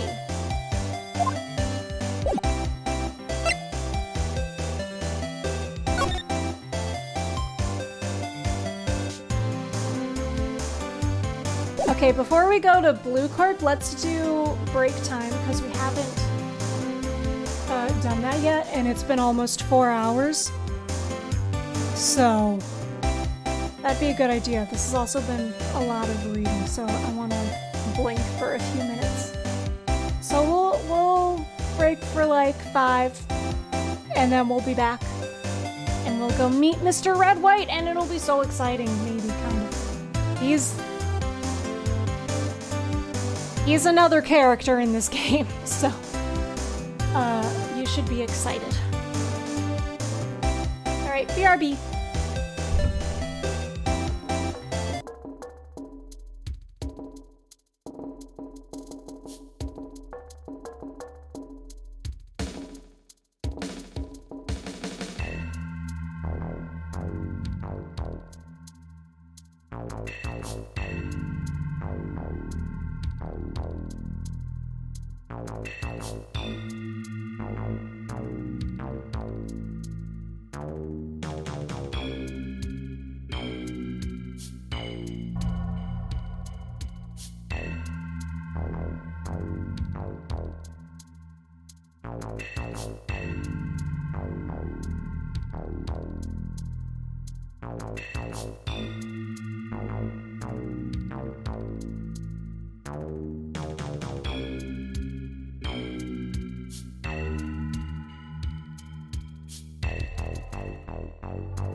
I just come back to the room and this is the face on my TV. Alright. Blue Corp. Wow, that painting looks kind of familiar. Just a little bit. Also, I'm kind of cold now. We need the Mario blanket.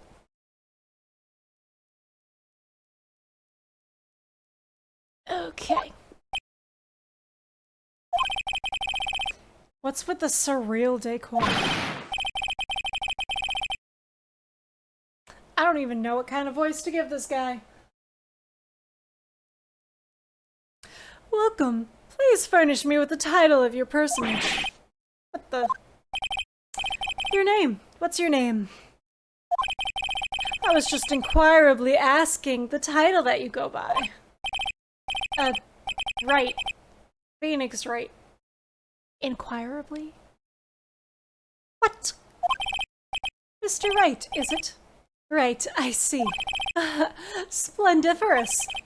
Perhaps I have intimidated you with my giantesque vocabulary. What is this guy's problem?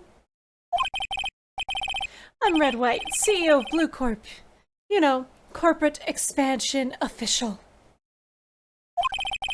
My business dealings bring me into contact with the elite of the elite.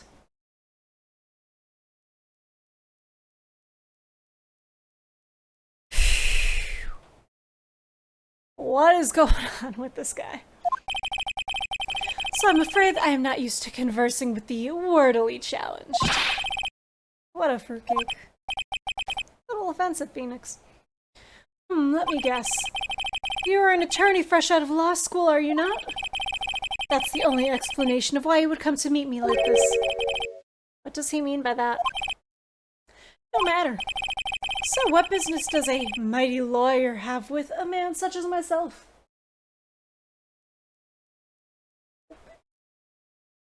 Hold on. I gotta make sure it's closed.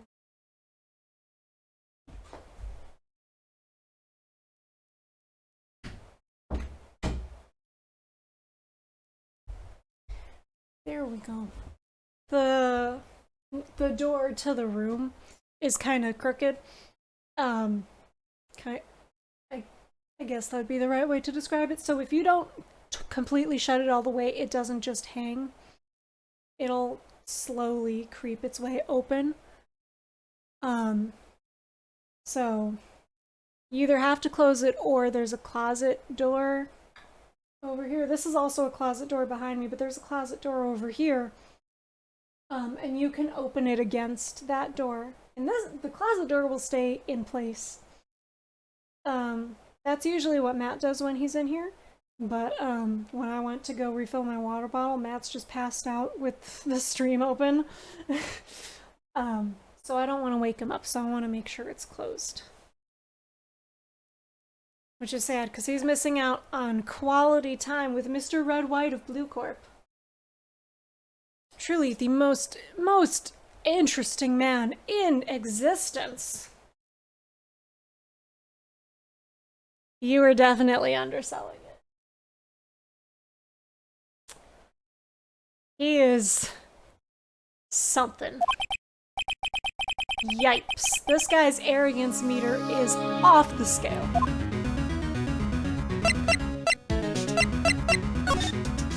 Let's just examine. An impressive lineup of trophies. Judge's special runner-up, best participation. Judge's cooperation award, special good try prize. The words judges and special kind of stand out.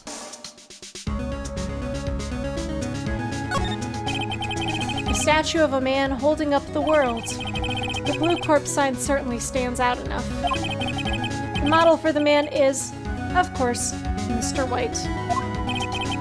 Surely a work of art, but probably too beauticious for you to appreciate, correct? I think it's a little too beauticious for just about anyone to appreciate.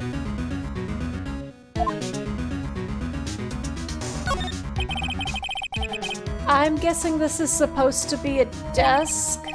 My, that is quite the thing. It is modeled on my body, see? Well, does it sleek roundature?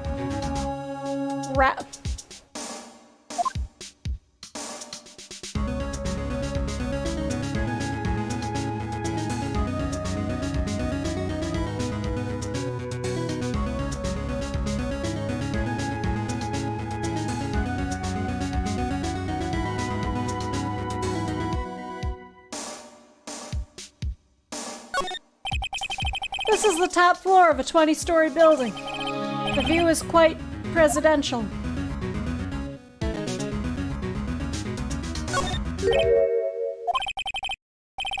Haven't I seen this somewhere? Is this a replica? Ridiculosity! I have no interest in anything but originals. That right there is a bona fide original, worth 5 million for sure.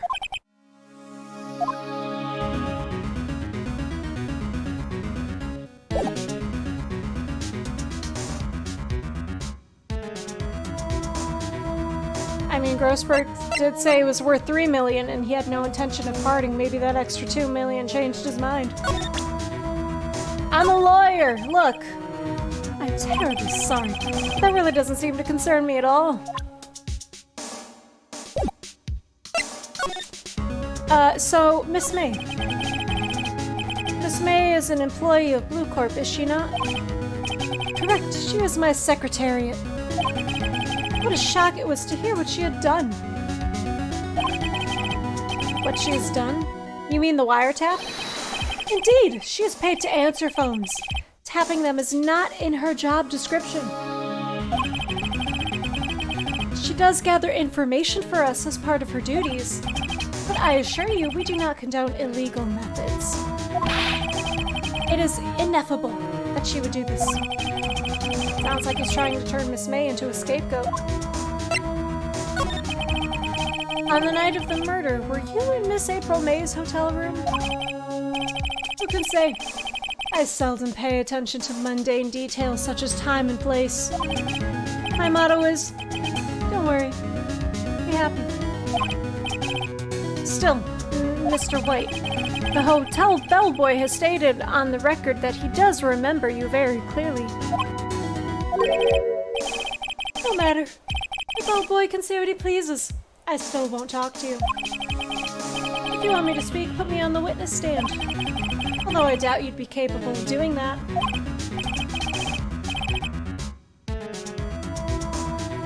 I know, right?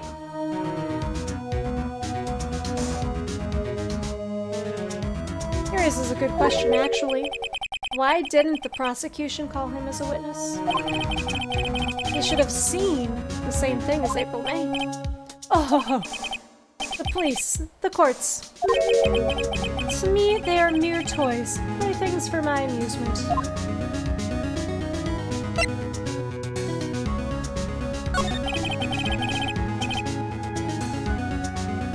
I mean, if we know anything, it's that this company is not exactly ethical.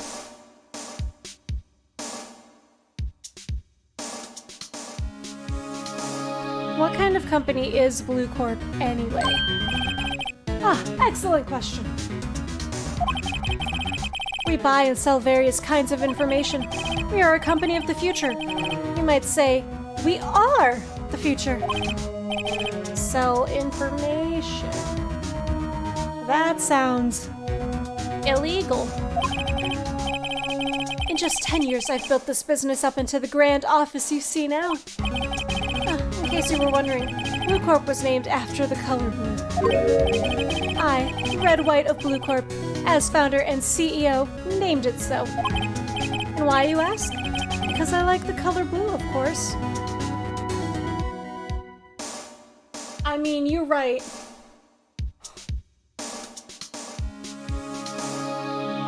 But most of them don't go straight to wiretapping and murder.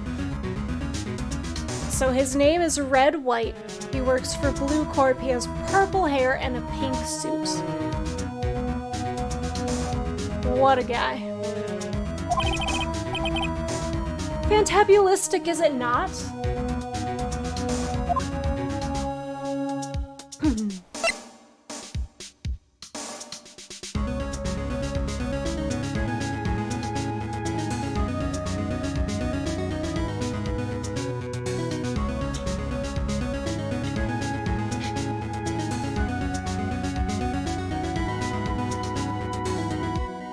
So, there's something that's been bothering me. Yes, what might that be? That big painting on the wall over there. When did you get it? Say, when did you get that painting? No idea. I forgot. I've seen that painting before. Yesterday, in fact. Why do I find that painting here today? Mr. Wrong, was it? Right. It appears you do not fully grasp your position here. I ask again. Who are you? A lawyer? No, my feeble friend. A mere lawyer. Worth nothing. Zilch. Zippo. Nada. Just like that sorry excuse for an attorney, Grody Burger. What?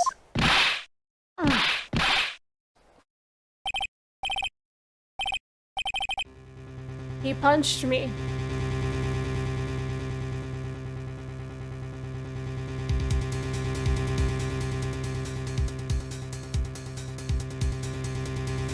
Well, yeah, that's why I said most companies. Obviously, there's plenty that do a bunch of really awful, shady shit. Especially when you pull it into like a global sphere sort of thing.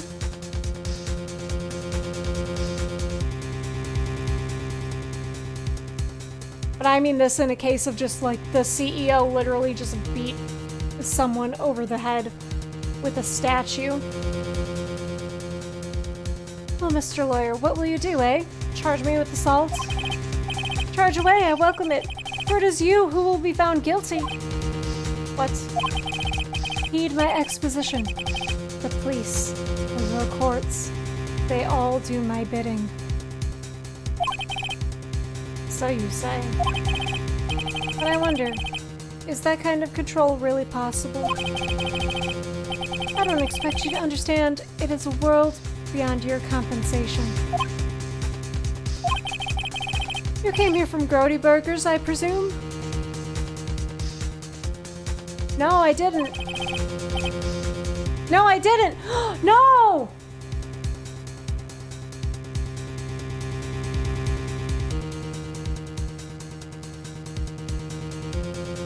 No, we needed to talk to Grossberg before we came here.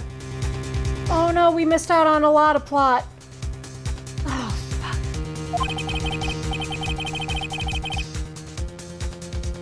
Oh, okay. Maybe we can fix this.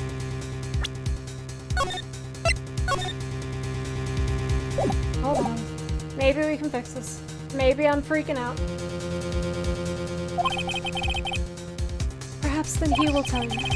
Perhaps he will explain how a man can live life purely for personal profit. Go now. Skedaddle. There's nothing more to... Okay, never mind. We're good.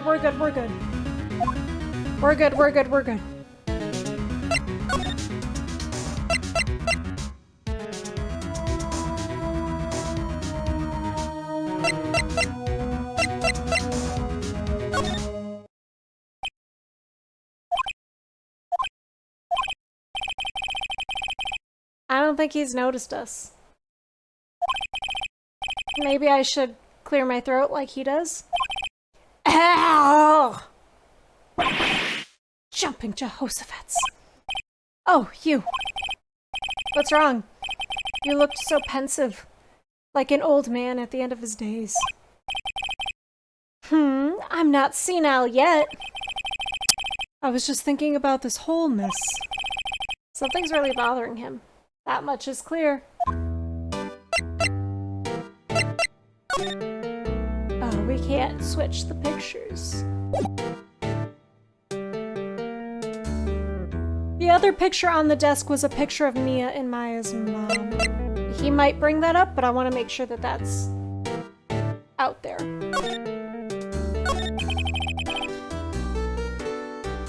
So you came to see the trial? Yes, I did. Something was bothering me all last night, you see. I couldn't get a wink of sleep.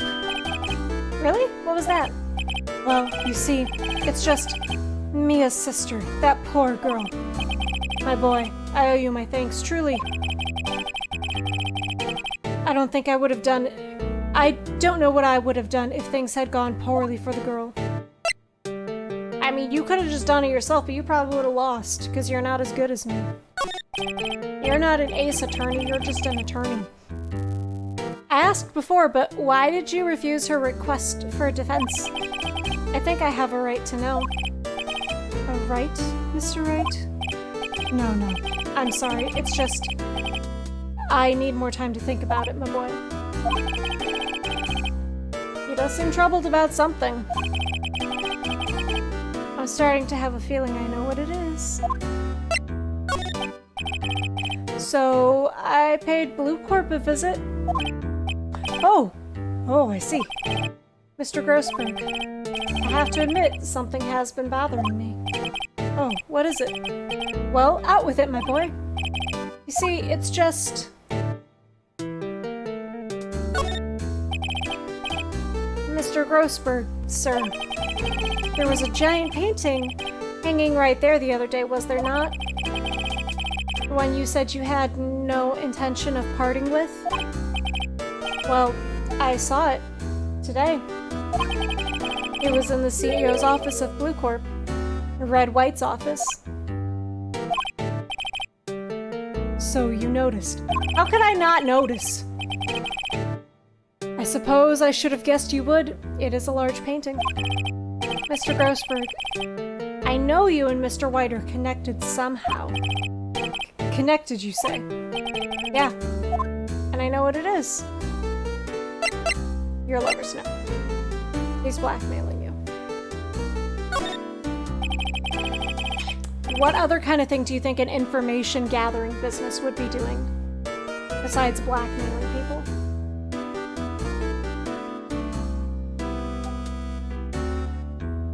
Mr. White has something on you, doesn't he? Blackmail? I think that painting is fairly gaudy proof.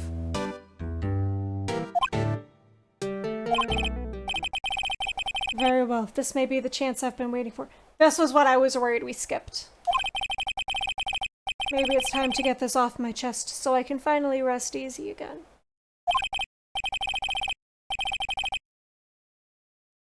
After all, you were Mia's understudy. Perhaps it was fate. What's he talking about? Red White is a man who makes his living through intimidation. Blue Corp is a company that excels in finding people's weaknesses, I'm afraid. I've been paying them for 15 years now. 15 years? All because of the DL6 incident, as you may have guessed. DL6 is what was written on the back of those pictures. Phoenix knows. As you suspected, I cannot stand in defense of Maya because of this. White would have destroyed me if I did. So that's the connection. It is hard for me to tell you this, my boy, but arresting Red White will be nigh on impossible. Impossible? Why? Because the real solution is to just slap a big company with a small fine and call it a day. No, he has information on everyone. It gives him an iron grip. He owns judges, attorneys, prosecutors, police, and politicians. But they are bound, unable to do harm to themselves, and therefore, to him. Don't look at me like that. What you see is nothing more than the weight of many years.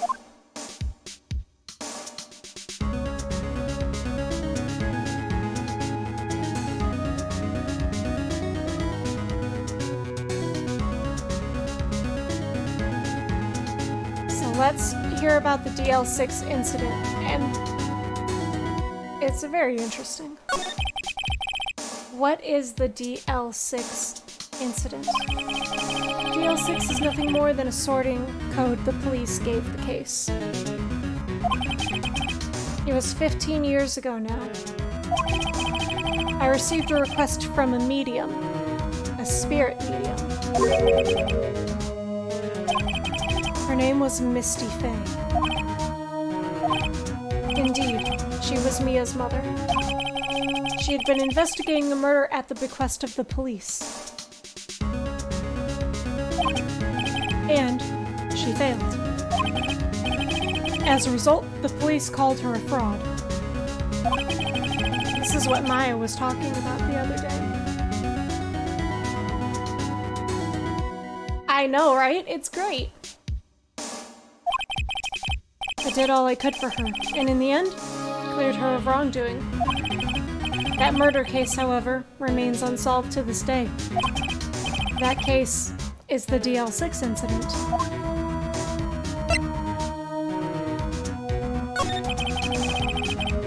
But why were you blackmailed over this, Mr. Grossberg? The DL6 incident was top secret at the time. It made sense. The police didn't want people to know they were using a medium. They couldn't let people know. But one person found out. I told him. You told White? Are you stupid? Yes. He offered me riches. It is an embarrassment to me now. I mean, I want to be rich too, but I'm not gonna just sell out. Okay, no, I would totally take down an entire police force. But, you know, not to some shady dude named Red White. Like, no way you're born with that name. No one's parents are... Never mind. There's probably parents like that. But... you know, maybe you should just not do that. Be more like me, have 4 jobs and hate yourself all the time. Because I talked, the police were mocked far and wide. And they would totally send out one of them to hitman you if they found out you were the one to tell. In secret, they began looking for the one who sold them out. Of course, Wright heard about it, and he came to me. Only this time, the offer was blackmail. Let's see. Wright controls the law of this country as he sees fit. Yet if you would still challenge him, have a close look at Mia's office. Mia's office? She followed his every move for years. She may have recorded something of what she found.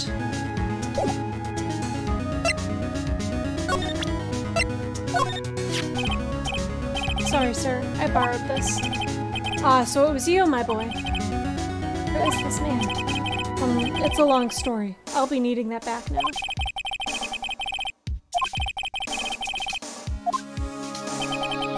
Photograph returned to Mr. Grossberg. You're supposed to do that first.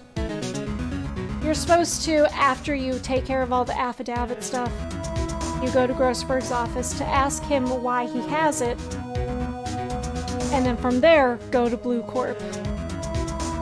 Being like, why is Grossberg being all weird and suspicious and his painting is gone? And then you come back and he's like, okay, I'm ready to talk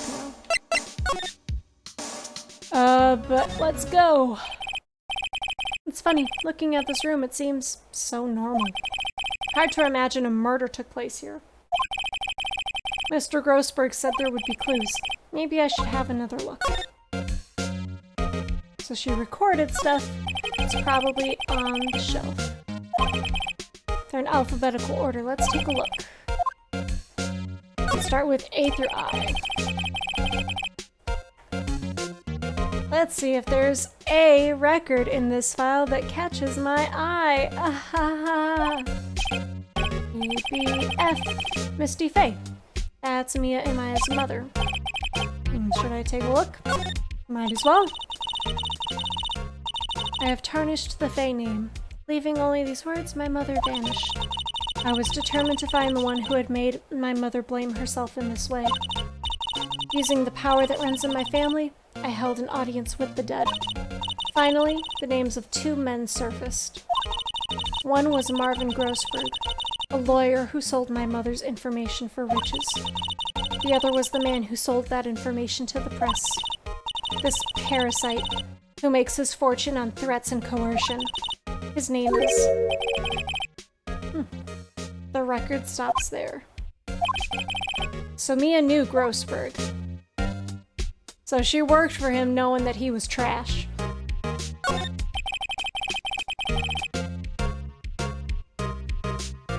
Most likely to get information out of him.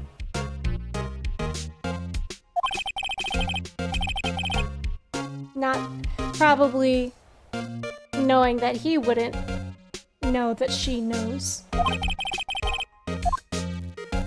Let's try T through Z. Oh no, W, White. The entire W section is missing. Was it taken?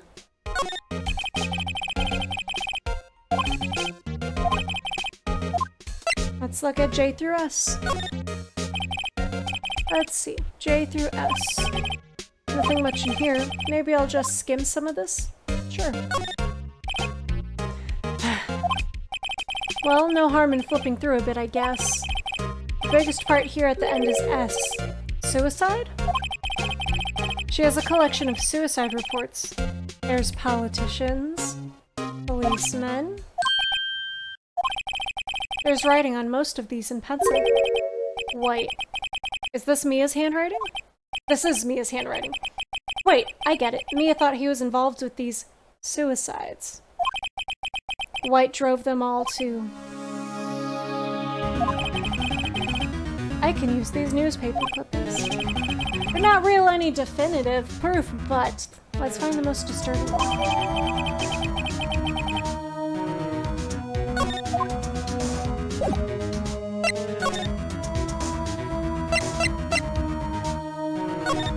Maybe he won't care, maybe he will. Well, aren't you persistent? Sorry, but there's something I have to ask you. Mr. Lawyer, I really hate having to repeat myself, but it seems that the message has not yet penetrated your thick skull. Stop bothering me. If you'll try my patience further, I fear a nasty accident may occur. Do I make myself clear? Transparent.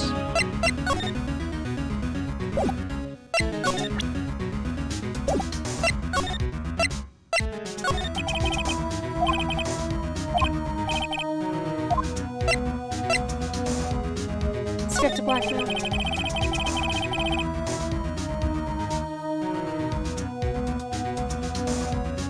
Start with the trilogy. The trilogy came out first. And then the Chronicles came later, but they take place in like the 1800s with like Phoenix's great whatever something. Yeah, I would say start with the trilogy. Okay, I need some evidence. What's wrong? Is something stuck to— I mean, your face is stuck to your face.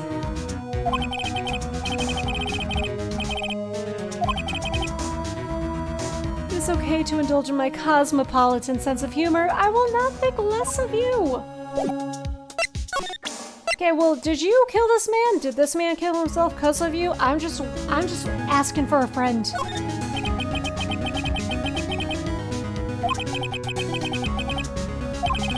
Mr. White, see this? It's an article describing the suicide of a politician. He was embezzling secret government funds. Then one day, word got leaked to the press. The very next day, he took his own life. And this concerns me how? I found this article in Mia's office. Miss Mia. She had a file filled with articles like this. Every one of them was labeled with a single word. White. Mr. White, I know what you did to this politician. You were blackmailing him. Blackmail. Not just him either. You were threatening and coercing hundreds of others. You were involved in all of the suicide cases that Mia investigated. This company is built on blackmail. I'm right, aren't I? What a bizarre accusation. Mr. Wrong. What is it that you should be doing now? Investigating me? No. I think not. You should be searching for the one who killed Miss Mia. Secretary's office. Hello? Mr. Wrong will be leaving now. Yes, sir. I'll send someone right away. Wait a second. Mr. White. You're right.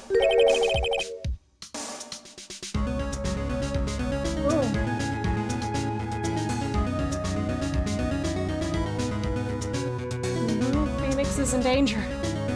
You're absolutely right. I should be looking for the killer now. And actually, I've done better. I found him. He's sitting right in front of me. Just what are you insinuating? He was onto you. She was keeping tabs. And for this reason, you had April May tapping her phone. Then Mia was murdered, and all the documents about you mysteriously disappeared. So the culprit would be... Even a child could work it out, Mr. White. You did it. Secretary's office. We won't be needing an escort for Mr. Wrong. Instead, please connect me to the public prosecutor's office. Of course, sir. One moment, please. White, that you? What are you doing calling me at a time like this? Hello, Chief Prosecutor. I've changed my mind. I want to testify tomorrow. What's this about? Only a fake case. I witnessed the murder, you see. And thus, as a very important witness, I would like to testify. What? Why now? I thought you said you didn't want to go to court. Quietude. I told you I changed my mind, didn't I? Oh, and one other thing. Send the police over here right away. The man is standing right in front of me. He looks dazed, but could be violent. What man? Are you even listening? The executioner, the hatchet man, the liquidator, the killer man. What? Mr. White, this isn't another one of those. Chief Prosecutor, I do not believe you are in a position to freely offer your opinions to me, correct? I'm telling you to send the police now.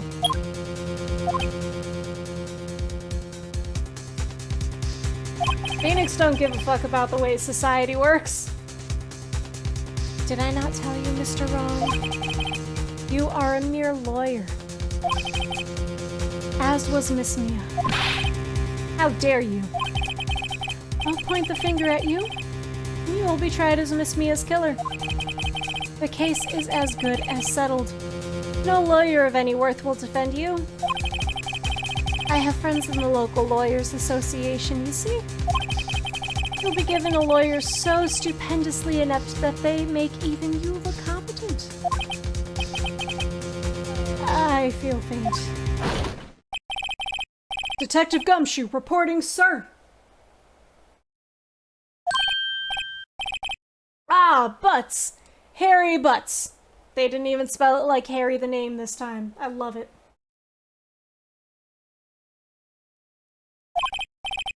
Right, actually. Phoenix Wright. And my friend's name is Larry. Oh, right. Sorry, pal. Butts was that murderer, right? Detective Gumshoe, I present to you the man who killed Miss Mia Fey. What? Take this despicable human being into custody. Farewell, Mr. Wrong.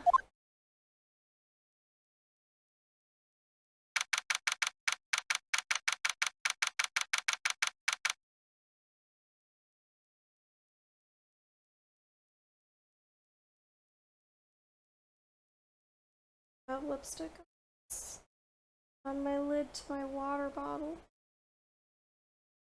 It's fine, whatever. I'll get it off when I clean it tomorrow. So now we're in detention. I can't believe it's been only a day since the first trial. My trial begins tomorrow. White's going to set a trap for me. And the prosecution will be in on it, of course. Edgeworth included. An attorney was assigned to me by the state yesterday. I refused. I had an idea. Right. Mr. Wright! Oh, Maya. Great, they let you out of detention. Just now, yes. It's all thanks to you. Now I'm afraid we've switched places. What? You mean you... I explained what had happened to Maya. I don't believe it. How many people does that man need to destroy before he's satisfied? My mother, my sister, and now you. This has gone too far. Mr. Wright, please tell me, is there anything I can do? Help me break out of here. Come cheer me on in court.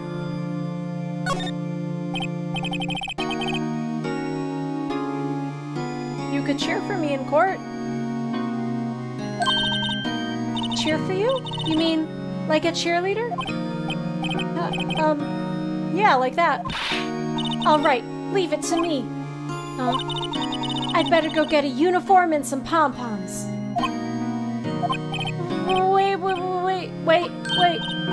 What? I'm kidding. It was a joke. No way. No, really, I was kidding. But thanks. It's good to know you're on my side. And there really isn't anything you can do for me. But I can't just sit here and do nothing. I've got to give that man a piece of my mind. Just a piece? Okay. Then come to the trial tomorrow. Okay, I'll be there. I'll show them a thing or two.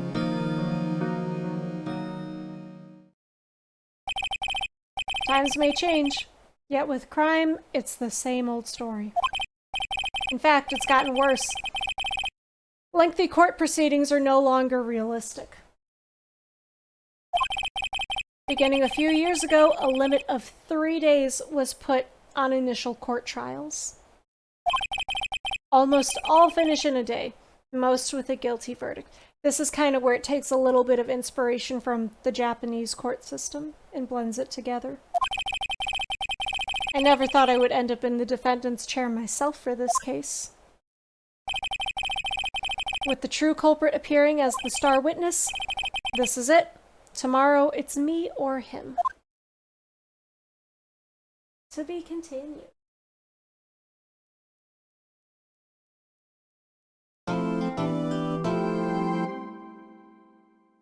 Yes, I would like to save my progress.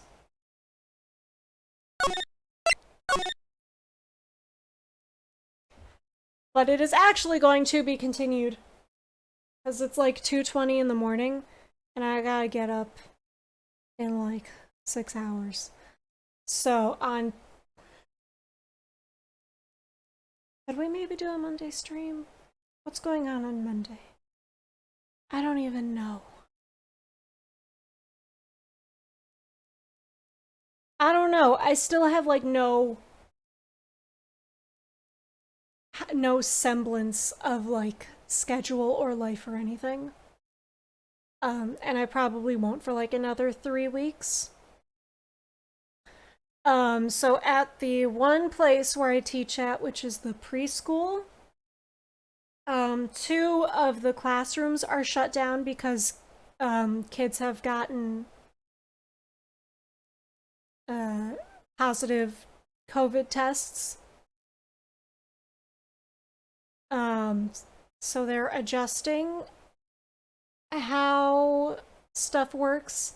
Because since I do music, I go around to all of the classrooms. I didn't have contact with either of these kids.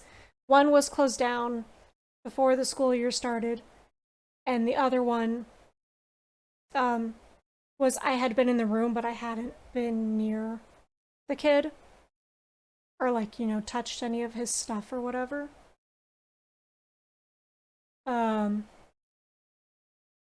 So they're doing where like I can only visit like one group, because they're all like, there's different classrooms, but then they're each like separated by like age.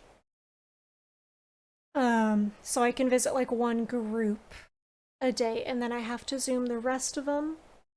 But I mean, if more kids get it, then they'll have to shut down the whole school. Which would suck for everyone there. It would not suck as much for me, because like I don't want to have that job anyways, but it's too late to back out. So you know, I'm gonna hold on to it at least through, you know, like winter break, and then we'll see what happens. I'll probably end up keeping it through the whole school year.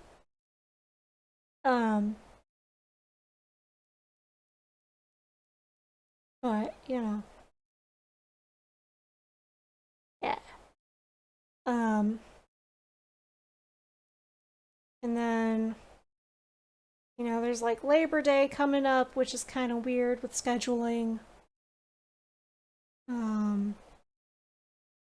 I want there to be like some background music happening, so I'm gonna close the game and reopen it. Or really, I can just go to the... nah. Okay.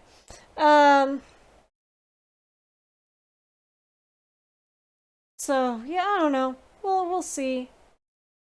We'll see what happens. But so...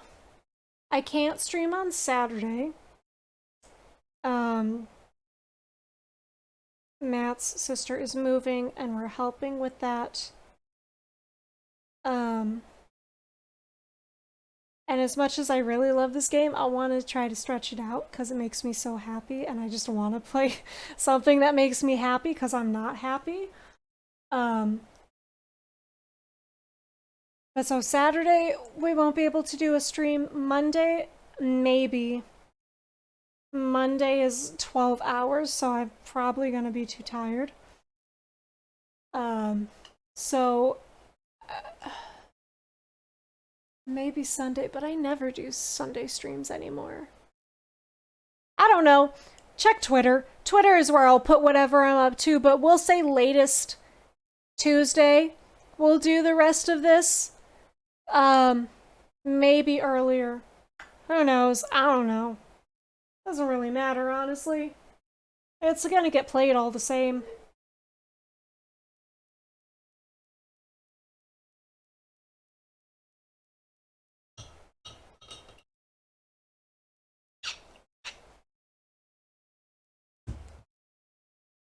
But yeah, so that's Phoenix Wright. It's really great. It's a fun game. It makes me happy. The music is very good. The characters are all fun. The dialogue is nice. The jokes are cool. And especially as you get into some of the later cases, the puzzle solving kind of aspect of like figuring out what things to press and what evidence to present gets like kind of difficult, or like not just straightforwardly logical like some of the earlier ones are. So it really can be tricky as a game, but like it's fun. It's never like something where you're just like, oh, what the fuck are they doing with that? There's some where you're just like, huh, interesting like connection, but I get it.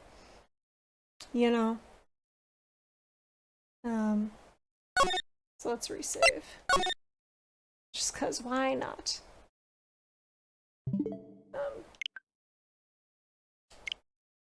Alright.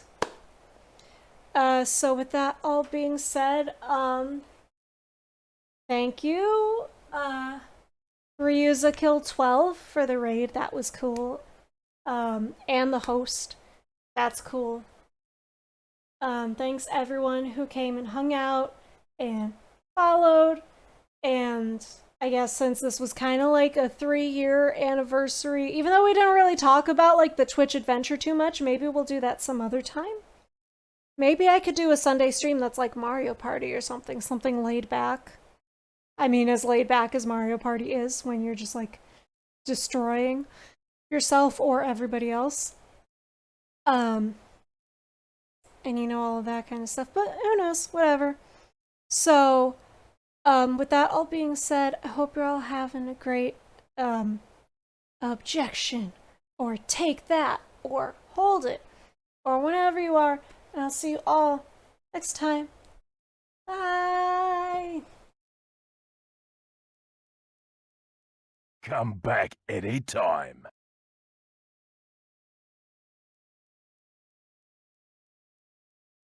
This is usually where I let game audio play, but I don't have game audio, so I'm just gonna make sounds, and then I'm just gonna end it really abruptly. Okay, bye!